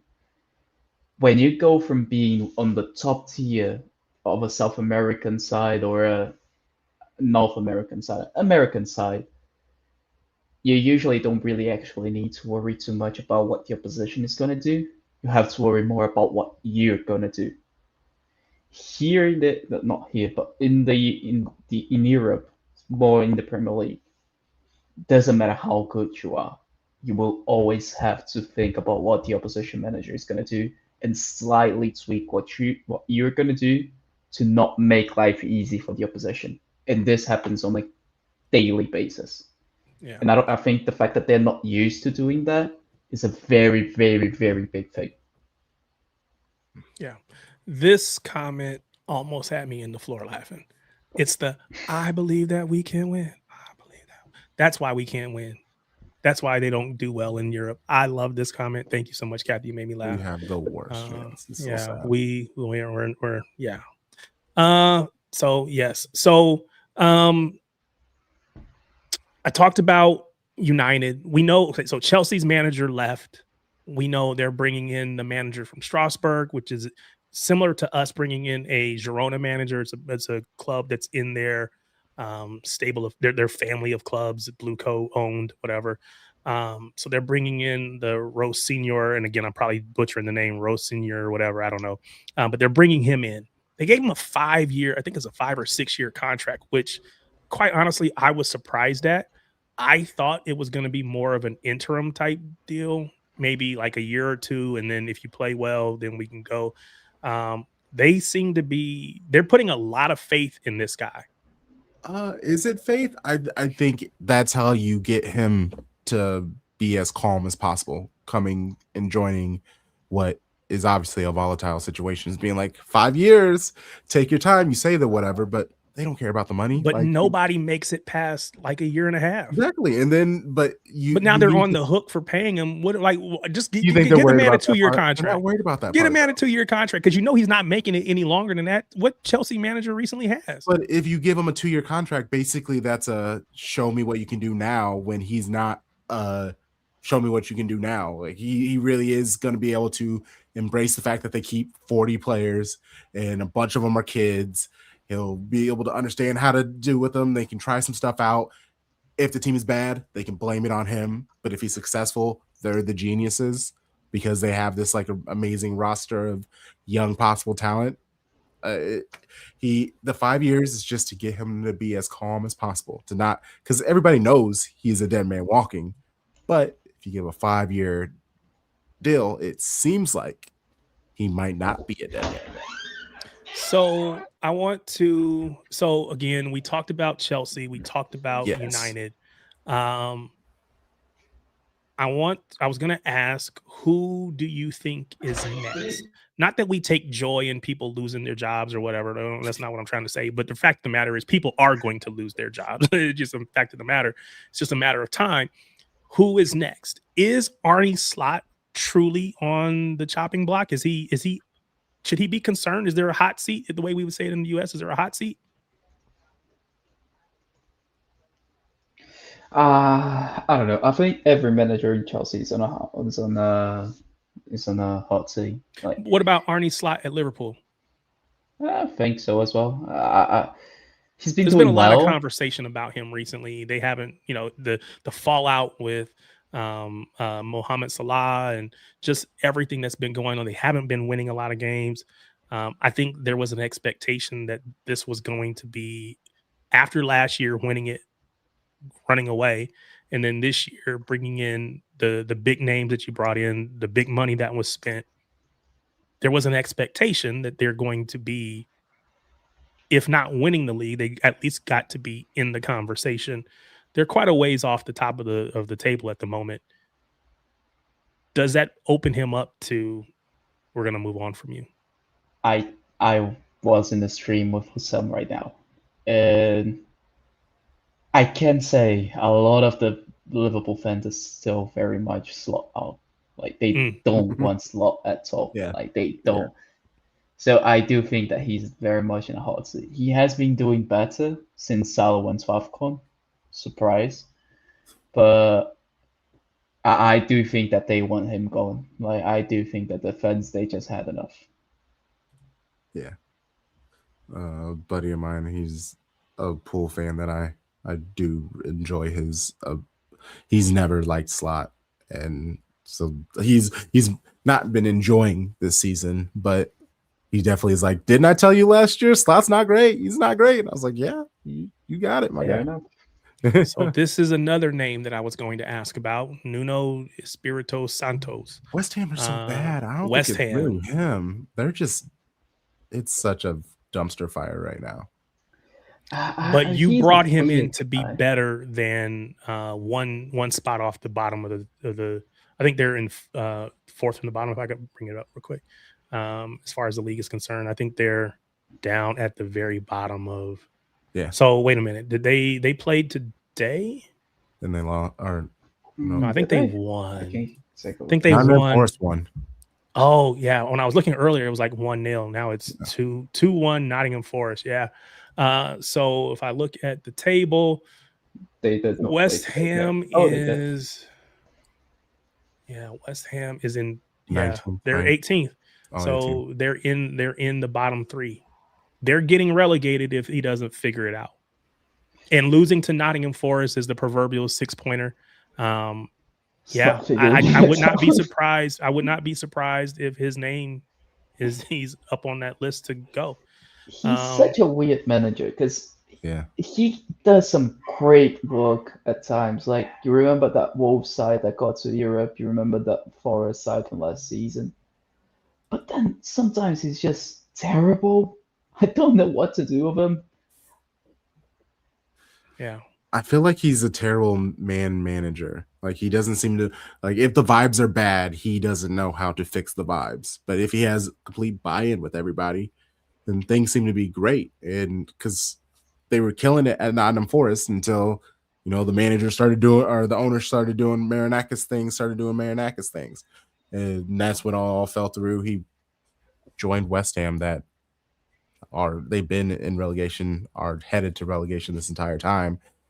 The players don't seem to want to be there. The stadium deal they have is awful. The fans hate being there. It's just all really not great. And I mean, managers do get blamed, so I can see him being fired because you have to blame somebody. So you blame him. Yeah. So I've seen the comments in the chat. He's on my list. I'm going to jump over to, PSG. Luis Enrique supposedly will not extend his PSG contract, according to Bild. I believe it's the German publication. So I guess my question is, if he hits the market, you're shaking your head. Is that to say you don't want him? I would love to have him, but The timing is going to be off for us, I think. Not even about the timing. It's from what I know it happened with him and Donnarumma. I was going to say. Those two So will never be in the same Yeah, dressing room uh-huh. ever again. Yeah. So I have in my notes, one, is there any concern that he ends up at United? United need a new manager. You don't think he would go? Lewis might go there for some laughs. I mean, You know what I think is going to happen? It's a big club in name, at least. I think he's going to Bayern. Company comes to City. Ooh, Come on. This is ooh, love it. Clip that. I want to get that. Oh, I don't think he goes to Bayern. I don't think he goes. Sorry, to Man United. I go. United. That would be hilarious. If he goes to United, that would make me nervous, right? Quite honestly, I'm always, because I'm kind of, I think I'm a little pessimistic by nature. I'm figuring this out about myself. I'm always concerned about the worst case scenario. And so United actually getting good is the worst case scenario for me. So anytime I see them linked to a good, or what I perceive to be a good manager, it's always like, dang. Quite honestly, when they got linked with Ruben Amorim, it was like, oh, maybe he was going to be our manager. They're stupid. They're sweeping in early. Hey, bullet dodged. I don't think we would have ever brought him in if he was as dogmatic in the 3-4-3, because our whole club is built around that 4-3-3, 4-2-3-1, whatever you want to call it, and playing out from the back and all the things that we do. And it's ingrained from the top all the way down, right? On the women's team, the men's team, the academy teams, they all play the same way, or at least they try to. So I don't think they would have ever actually brought Ruben Amorim in, but it was a good bait for United to go and get him and then fail. But I do think Luis Enrique would be a good signing for them if they actually brought him in. It would make me nervous. Do we think that Pep? So we've heard all the rumors, right? Pep is going to leave. Pep is going to leave. I see a tweet. It was basically like, oh, the environment is ripe for him to leave this season. It's like people, I feel like the media wants him to leave. And so they keep feeding us this narrative that Pep is going to leave. If he did leave,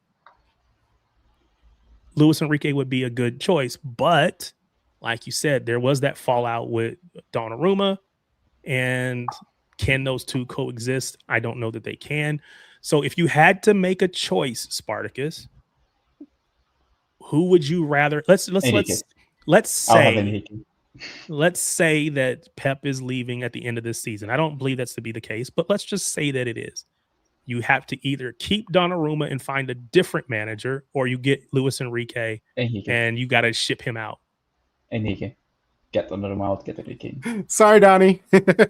I'll even just keep Trafford. I'm going to be fully honest with you. Yeah. I'd like to see what we have with Trafford, honestly. Yeah. Yeah. That's actually, the fact that a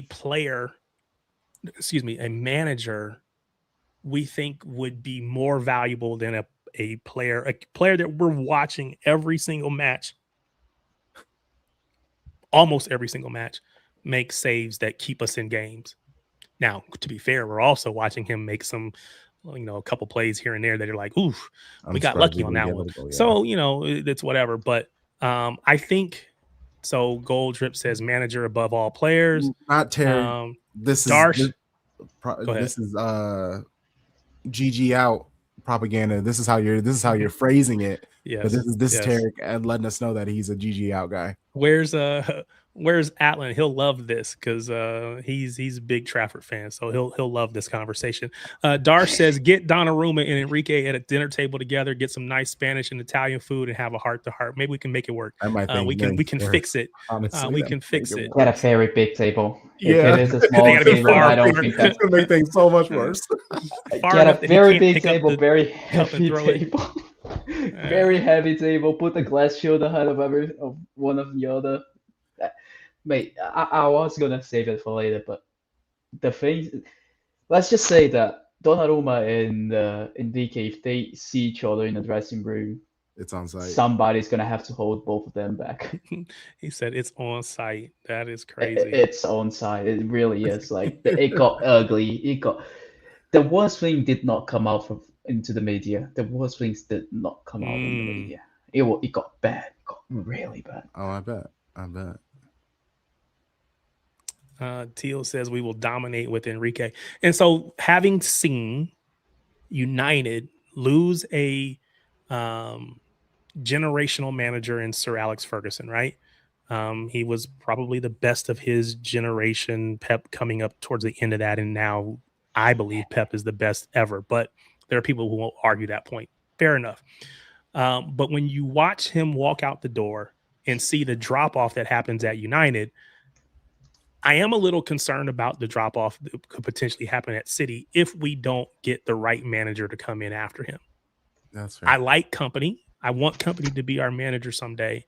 I don't know yet if that's, that's the next step for him.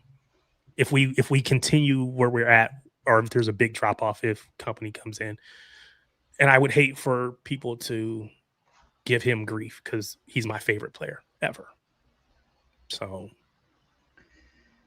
yeah, I think the next manager that comes in is doomed to fail. But I think there is no way that you can be the successor to Pep and live up to what we want us to be after Pep. Like, there's gonna be a massive drop off. Like that there's no really hiding it. And honestly, like, let me just say something before we go into this. I think that the board at Man United would never have Enrique as the manager because he's as far away from a yes man as you almost can possibly be. That's fair. Like, he is almost Conte level of far away from yes man. So I don't think they would ever get him. But going back to the City thing, when you have a manager like that, there's nothing really you can do to just be like, oh, let's keep the same level of there's gonna be it's gonna fall off. It's just a matter of how big of a drop is it. Yeah. It can't be the same. Pep is, if it was the same, then that would mean that Pep wasn't special. It's going to drop.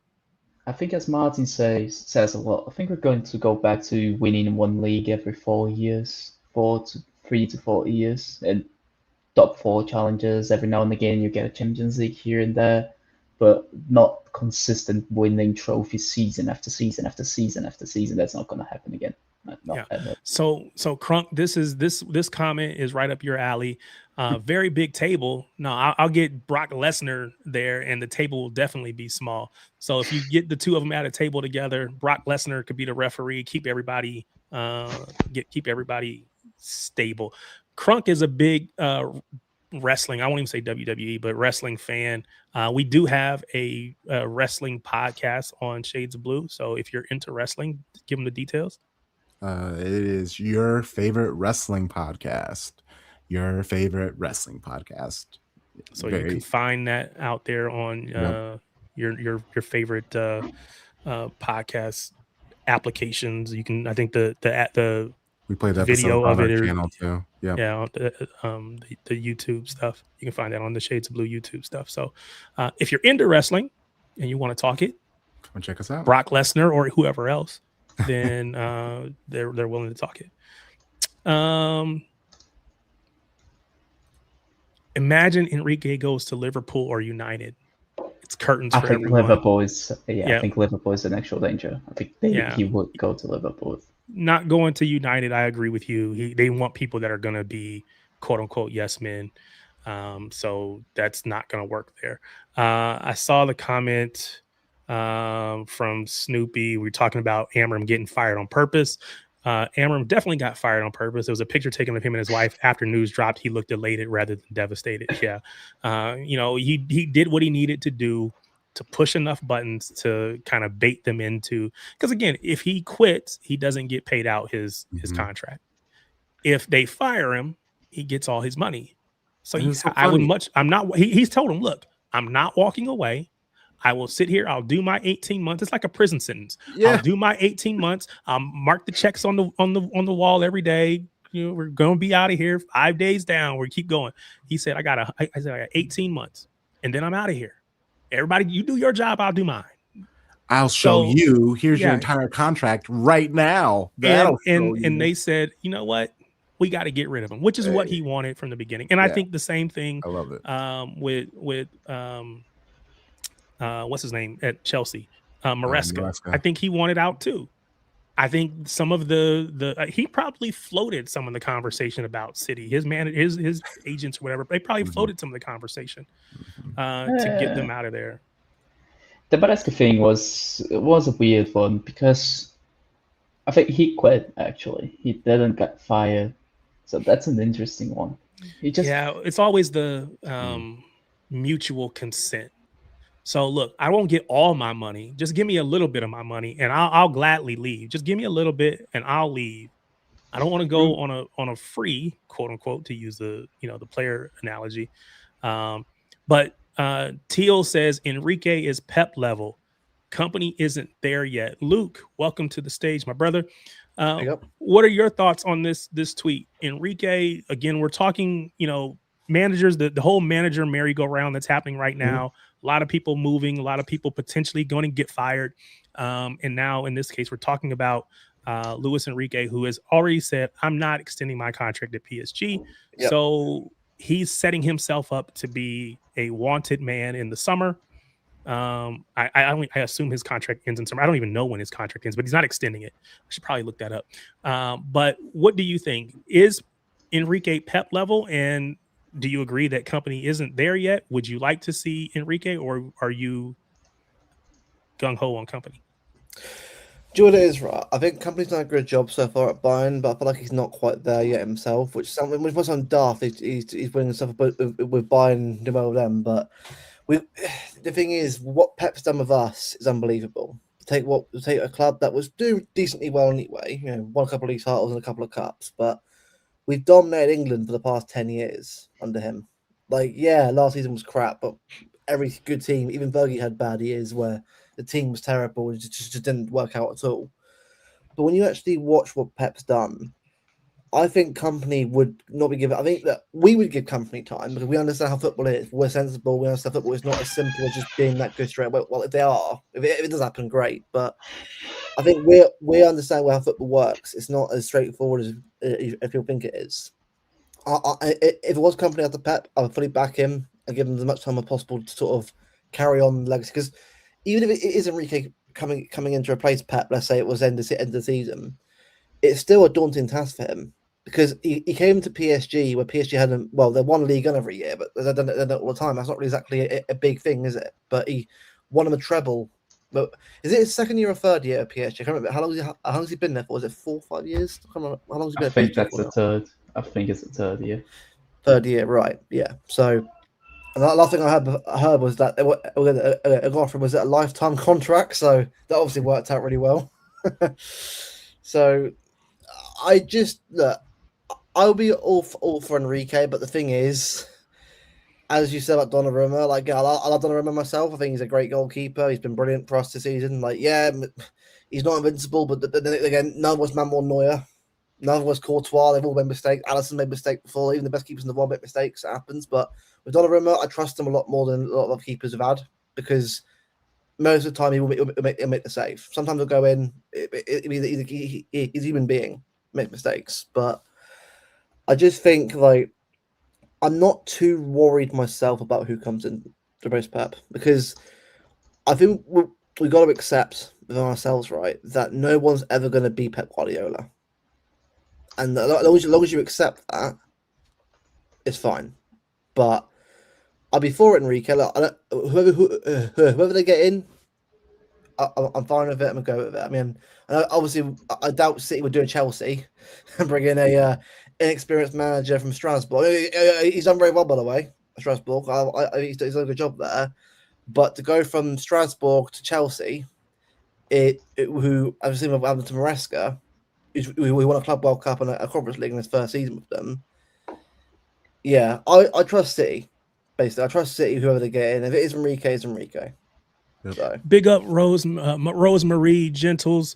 Appreciate you. Thanks for stopping over and spending time. Appreciate the subscription, hitting that subscribe button. If you're like Rosemarie, this is your first time here, you're not already a subscriber, do me a favor, hit that subscribe button. It does help me continue to grow the channel. I started this, as you can see, this is 12 weeks. Now, I actually probably started the channel going all the way back, but I never used it. And so 12 weeks ago, I decided I was going to start doing things in addition to the guest spots, if you will, that I do on other people's streams and what I do with Shades of Blue. And so for the last 12 weeks, we've been here every Tuesday night. So thank you for stopping by. Thank you for subscribing. You are more than welcome every single week. And there is a link in the chat at the very top. It is pinned message.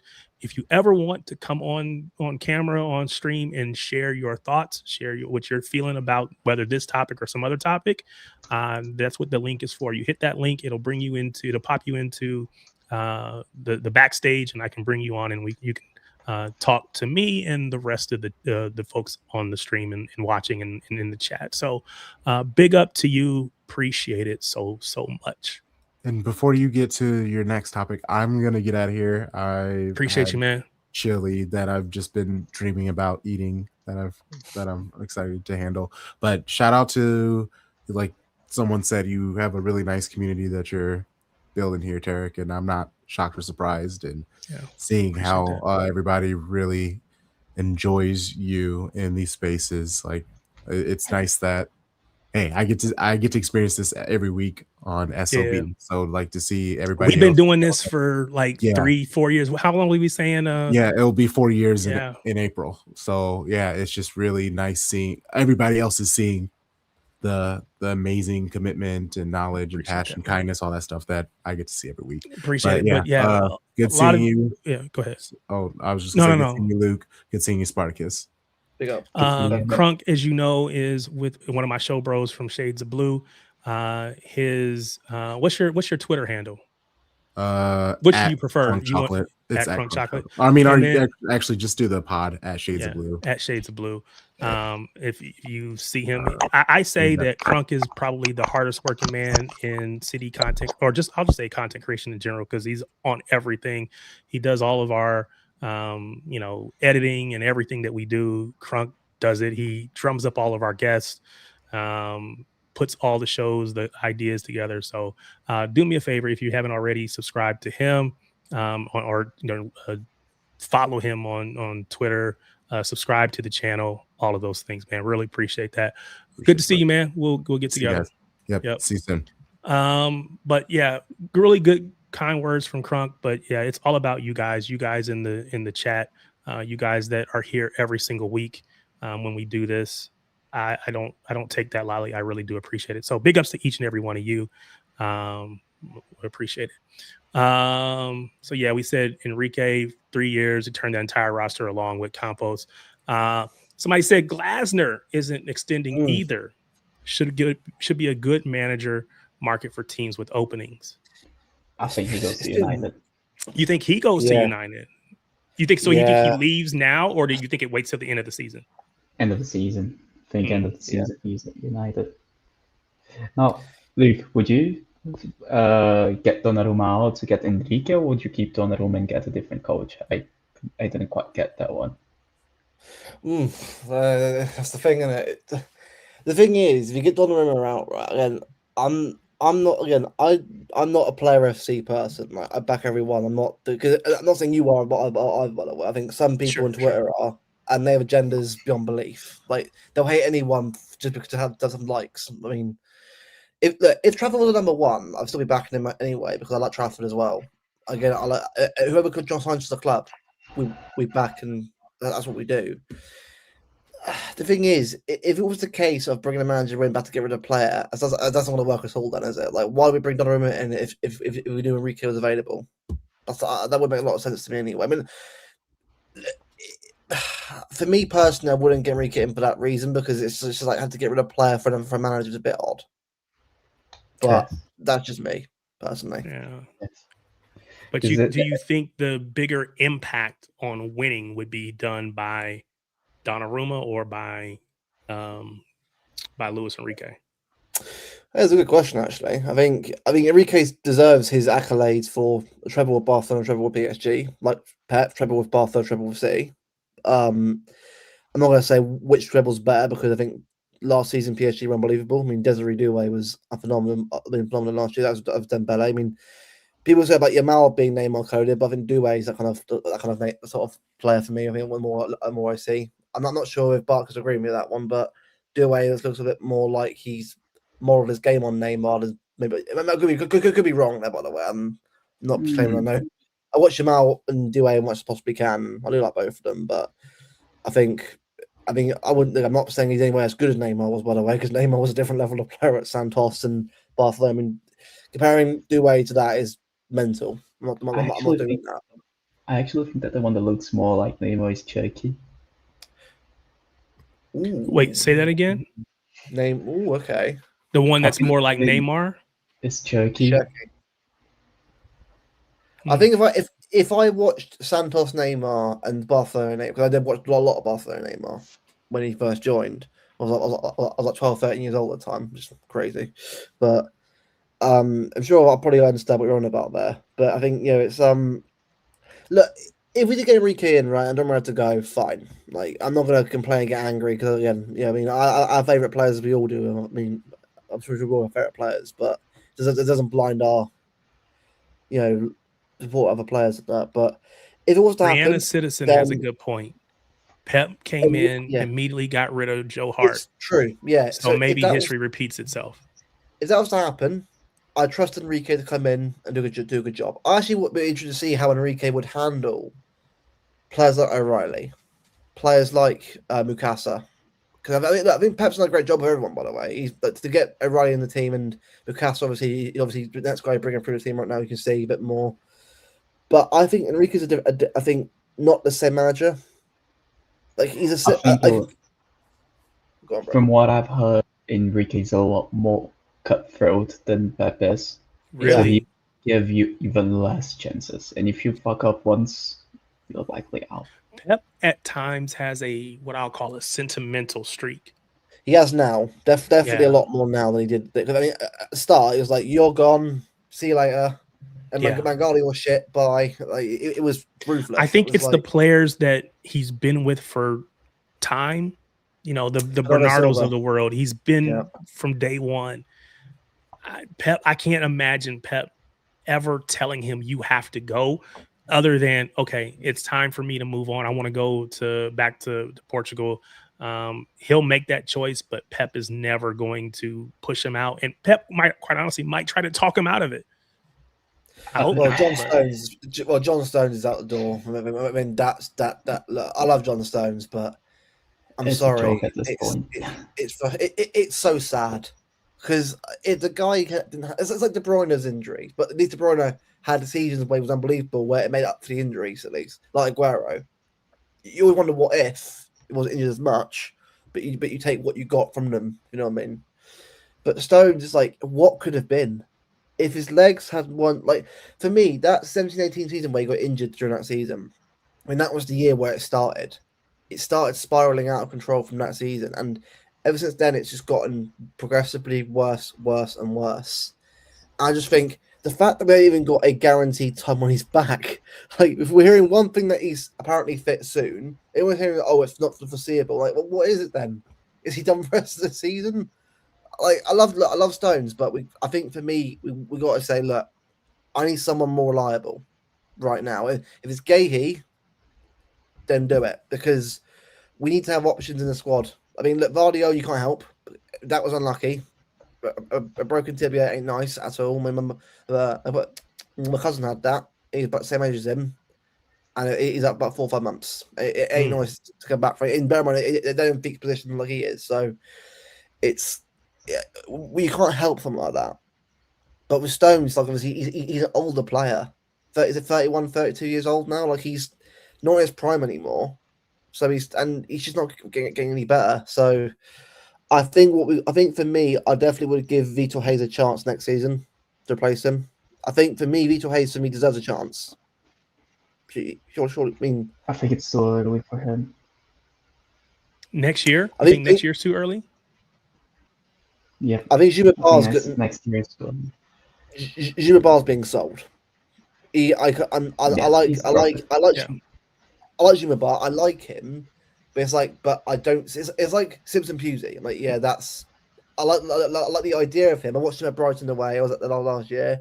He did really, really well. I thought you weren't ready for City. That's fine. Not many players will make it a City. Arroyo did, because he came into a really crap team that's mentally not at it, and he came in there and made it his own position.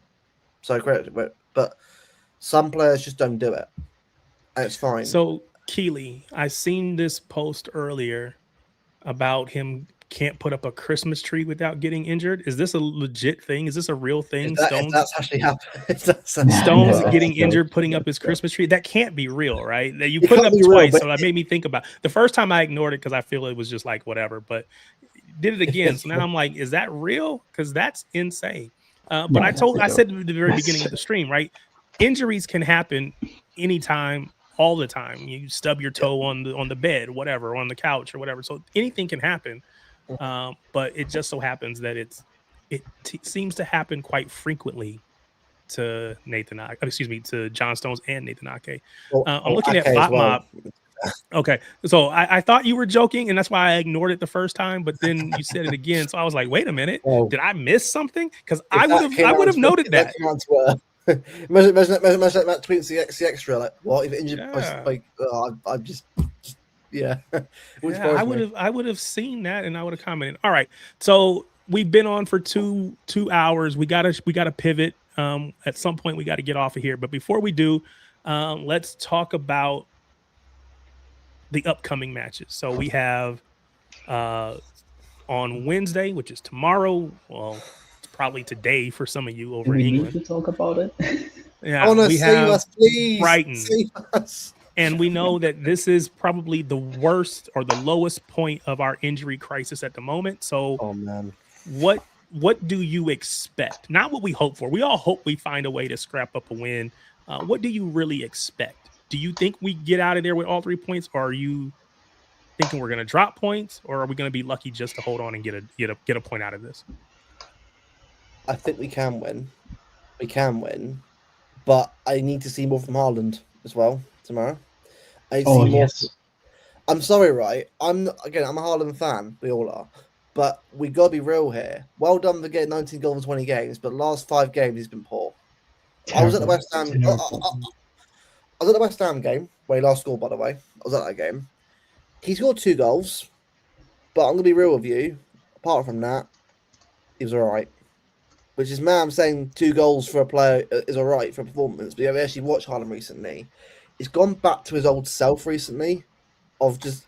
I know Chelsea had chances. I'm not saying that chances. He better go Chelsea, but we got to see better performances from him. Like, this is the time of the season now where with injured key players step up. If you want to be the main guy getting Ballon d'Ors, I need you to step up right now. Foden as well. Like, don't be wrong, it was a good start, but recently, not anywhere. I know he got injured. He's carrying a knock. Fine. But on the pitch, And he's being spammed out a little bit too. He's playing a lot of minutes right now. I'm not blaming it on him, by the way. I'm just saying. No, of course not. What we see, it hasn't been good enough. Shirky, I'll give him credit in the bank because he's performing better than them two have recently. But it wasn't great at Chelsea.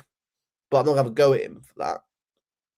But it just, if we're going to win tomorrow, we need the players to step up. Just, I don't care if it's 1-0. 3 points right now is 3 points. Yep.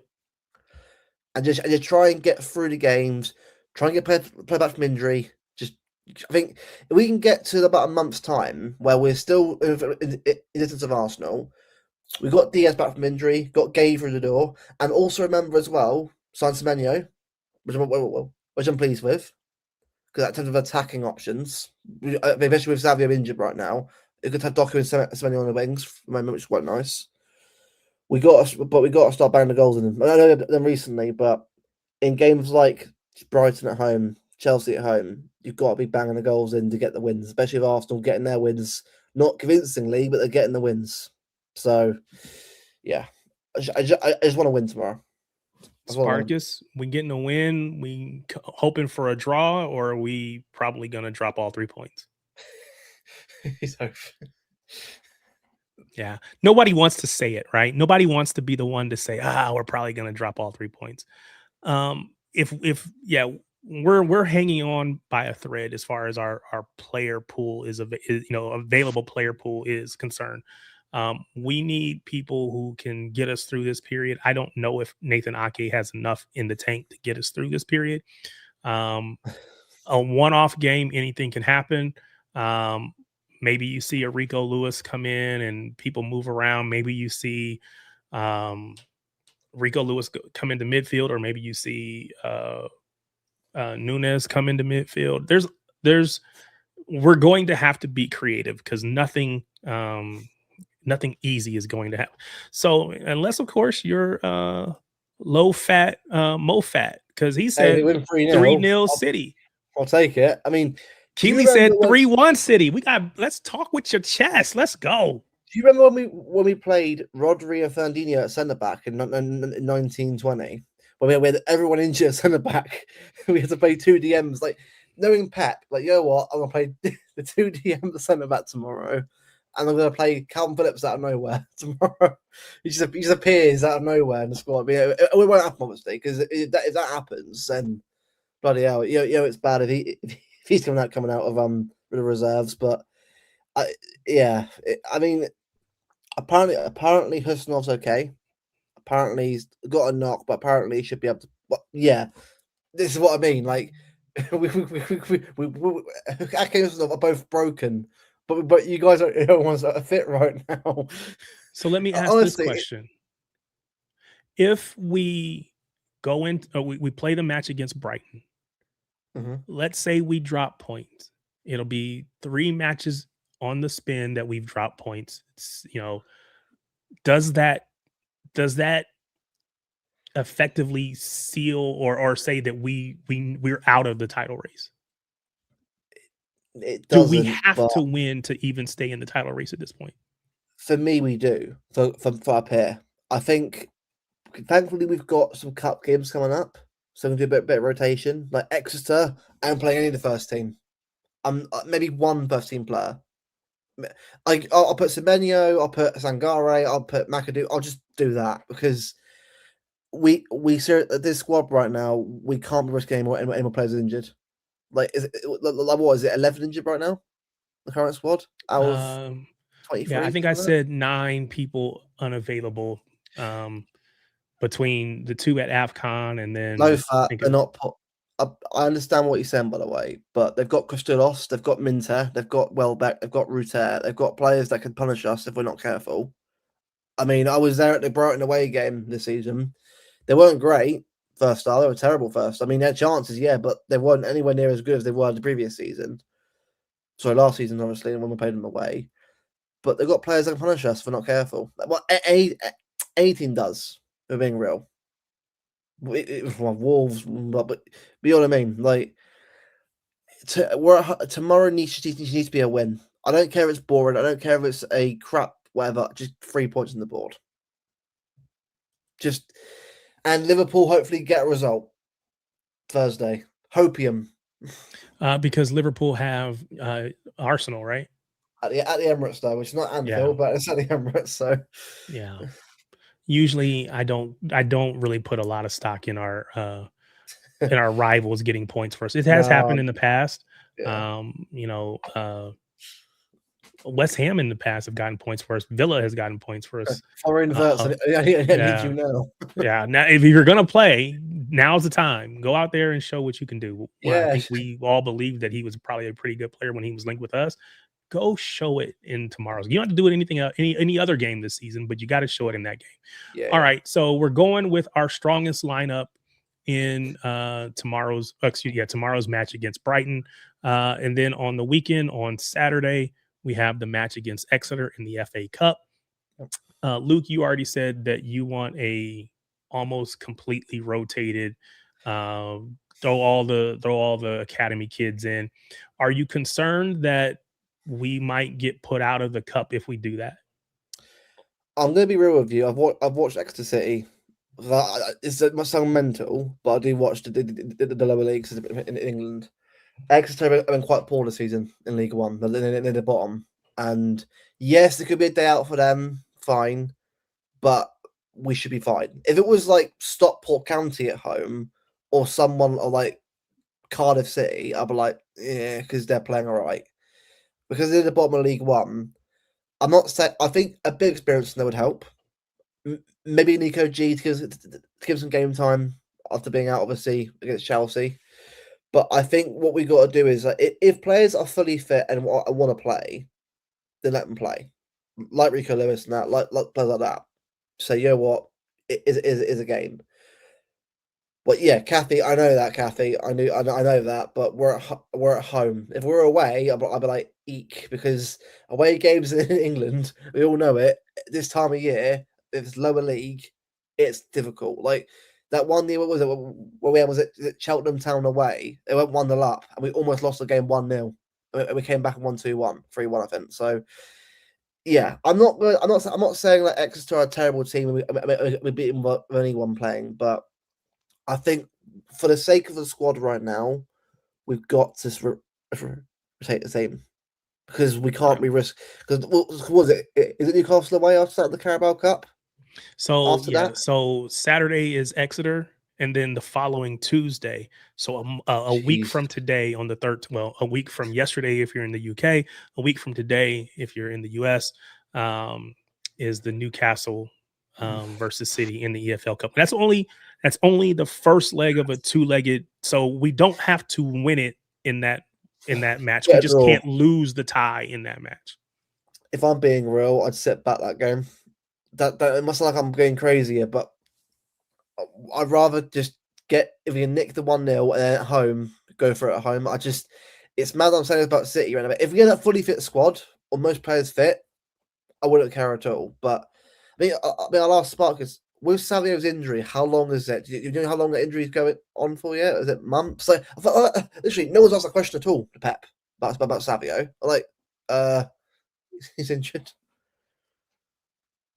You're on mute, bro. I think. Yeah. Sorry. Oh, is he on mute? It doesn't show him as being muted, but again, it could be his headphones. I don't know. He's not muted in the system. Let's say it that way. No, that's fine. I Yeah, just can't hear him. yeah. No, don't want to be Um, rude. Don't want to be rude. No. no, I'm sure he'll get it figured out. But yeah. Yeah, so the Newcastle Yeah. match where it's going to be Newcastle's going to be difficult. They're always physical. Yeah. We don't have the bodies that we need. Any chance that you see in any of these matches, whether it be Yep. tomorrow or in Newcastle? Okay. So I would say 2 to 3 months on the Savio thingy. Sorry. wow, 2 to 3 months. God. Come on, man. Why is the honestly right? Why is this? Why can't we just have a bit of luck for injuries for 1 year? Man, Like last 2 to 3 months. But like, so I don't want to go down this path. It's too late. But we have to look at our squad building. We have to. we have to. Yeah. Arsenal, and I hate giving them credit. So Cisco is saying something similar, but he said it took them 5 years to build the depth that they have, load them as a club, but just using them as a point of recency. So what I was going to talk about is their depth. But to your point, it took them a while to build it. It took us. We built the strongest squad in the world, and then over time, those players have gotten old and they've either moved on, or they're moving on in the next year to 18 months, probably. Yeah. So I understand that it doesn't happen overnight, but I think we failed in not being more aggressive in moving some players on at earlier stages, whether it be after the treble season or, whatever, right? We probably should have moved some people on earlier. Yeah. As opposed to letting it get to this point. And now we can't count on them, or we're saying that they're just not good enough anymore at this point. I think that's a failure in our squad building. Well, also the thing is, bro, as well. Like, if you look at the current squad now, right? I mean, I have a funny feeling that Semenyo and Gahey won't be the only players that they bring in. I feel like we have to bring maybe one more because these injuries are not looking good. Like again, Savio's out for what 3 months, potentially, depending on obviously how severe it is, and obviously when we get full analysis on that.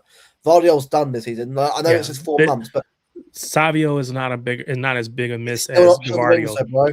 Yeah, On the I don't wings. think anybody is. We're not trying to say that Savio is a bigger or as big or whatever. At the end of the day, Vardiol He's a is a body. huge. Gavardiol is going to be a huge Body. miss for us. The winger. And he's out effectively for the end of this season. We won't see him until the start of next season. He's done. Like that's done. We're just saying it's not just Gavardiol. It's not just Savio. It's the combination of all of the injuries that just compile one on top of the other that gets us in a position where now we're struggling to even assemble a team that can play that isn't full of academy kids. And bloody Algeria and Egypt got through. Annoyingly, Yeah. so that's more. On you next hate to as root well. for him to lose. Congo, you had one job: win the game. It's like getting Nori back in the squad. But yeah, you hate to root against them, but man, I had a heart attack because I thought I know he was injured. There was a rumor going on that he was injured. It was flu apparently. So yeah, he's all right. You know, I will say though, right? People want Mamouche won't play. Oh, he'll play. Mamouche's going to play a lot of games the second half of the season. So will Nori. I can see Mamouche playing quite a bit now, especially with injuries. So if he's worried about not getting game time, well, it's your game time, mate. Time to prove that.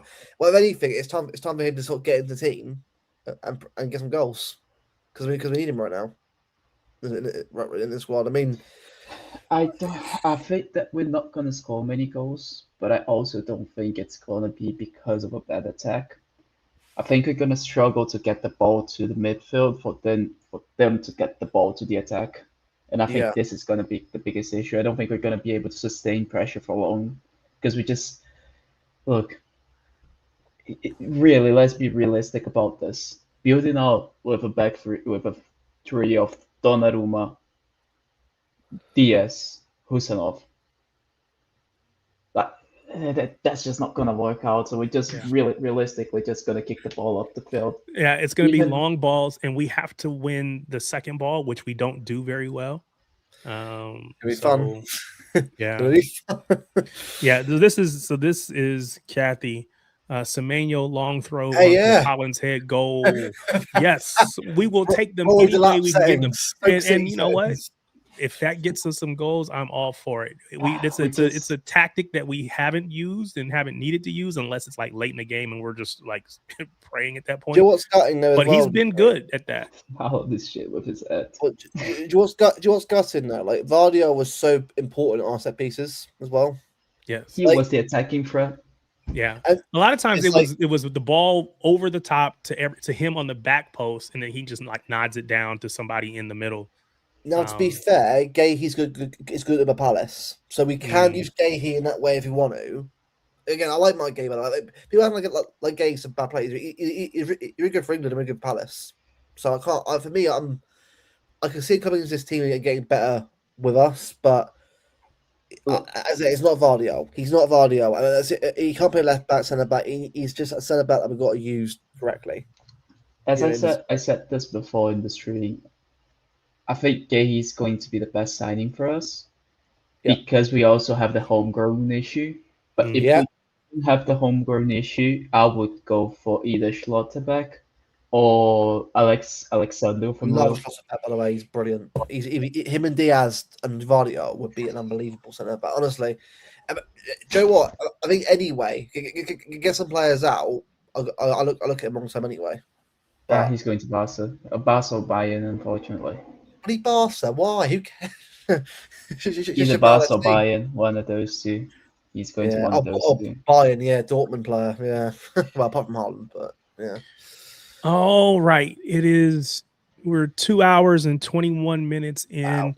8:52 here in where I'm at in Indiana, which means it is 1:52 there in the UK. Yep. I really appreciate all of you, regardless of where you might be tuned in from or joined from. I really appreciate each and every one of you have jumped on and spent time with me, whether you just came on or you've been on all night. I really appreciate it. Again, I don't take it for granted. You could be spending your time doing a lot of things, and you're spending it with me. So big ups to each and every one of you. Last week when we met, I mentioned that my Miami Hurricanes You can't see any of my posters in here, but my Miami Hurricanes, mine and Snoopy, we're both Hurricanes fans. This is college American football. We played last week. I said, y'all got to pray so we can get through it. We got through it, and we're now in the semifinals. We got a game against Ole Miss, which is basically Mississippi if you're from the UK. So we got to go again. We go on Thursday. So thankfully, hopefully I get a city win on Wednesday. I get a Miami Hurricanes win on Thursday, and then we'll be back on Saturday. But if we get a win, it puts us into the final. On the other side of the bracket or of the playoff is Indiana, which is the state that I live in now. And so a matchup between Indiana and Miami would be perfect for me.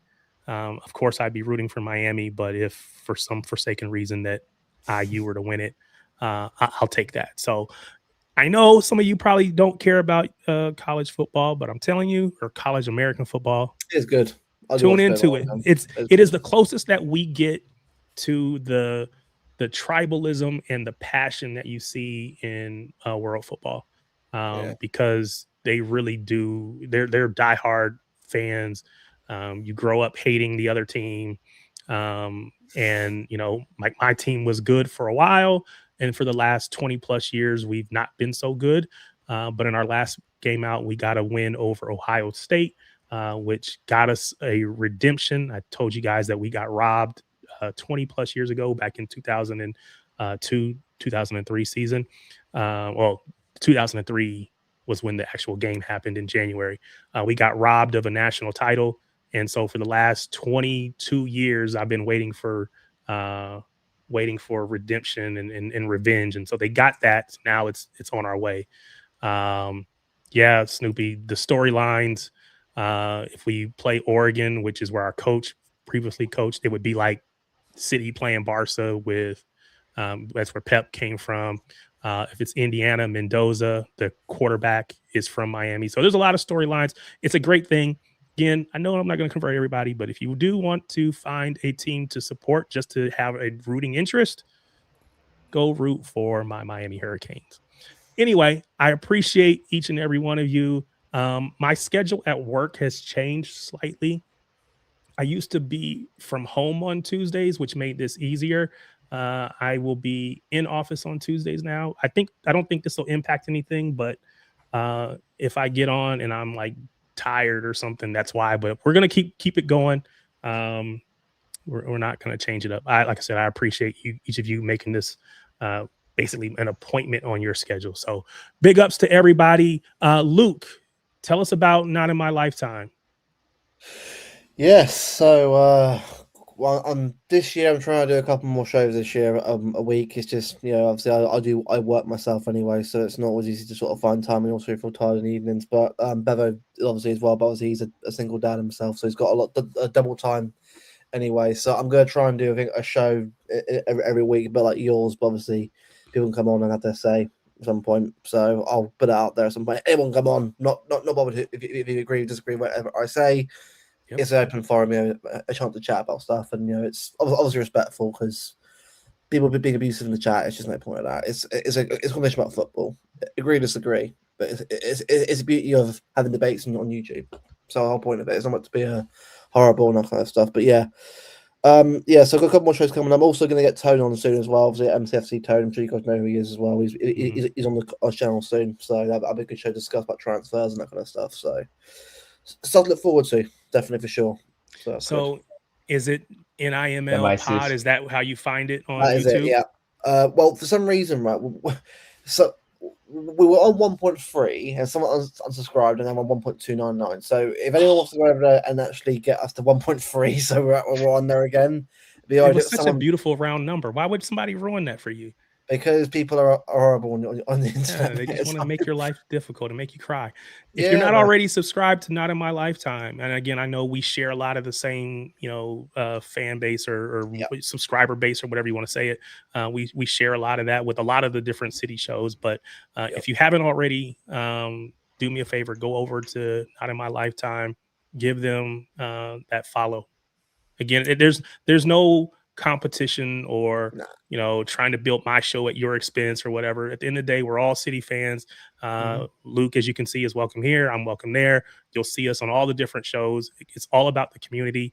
It's about City fans in general. And just continuing to build that community of City fans across the world. So big ups to everybody. Big ups to Luke. Spartacus. I saw you were on MHF earlier.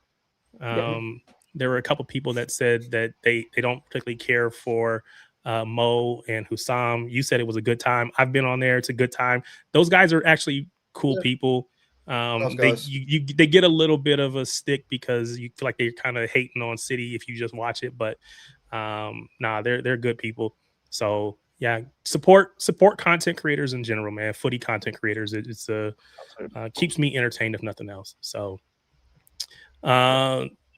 Low Fat Mo Fat said Gay Heat of City is done in his opinion. Well, we hope you're I right. think it will be done. I reckon it'll be like sorted out soon. I think, but we have to.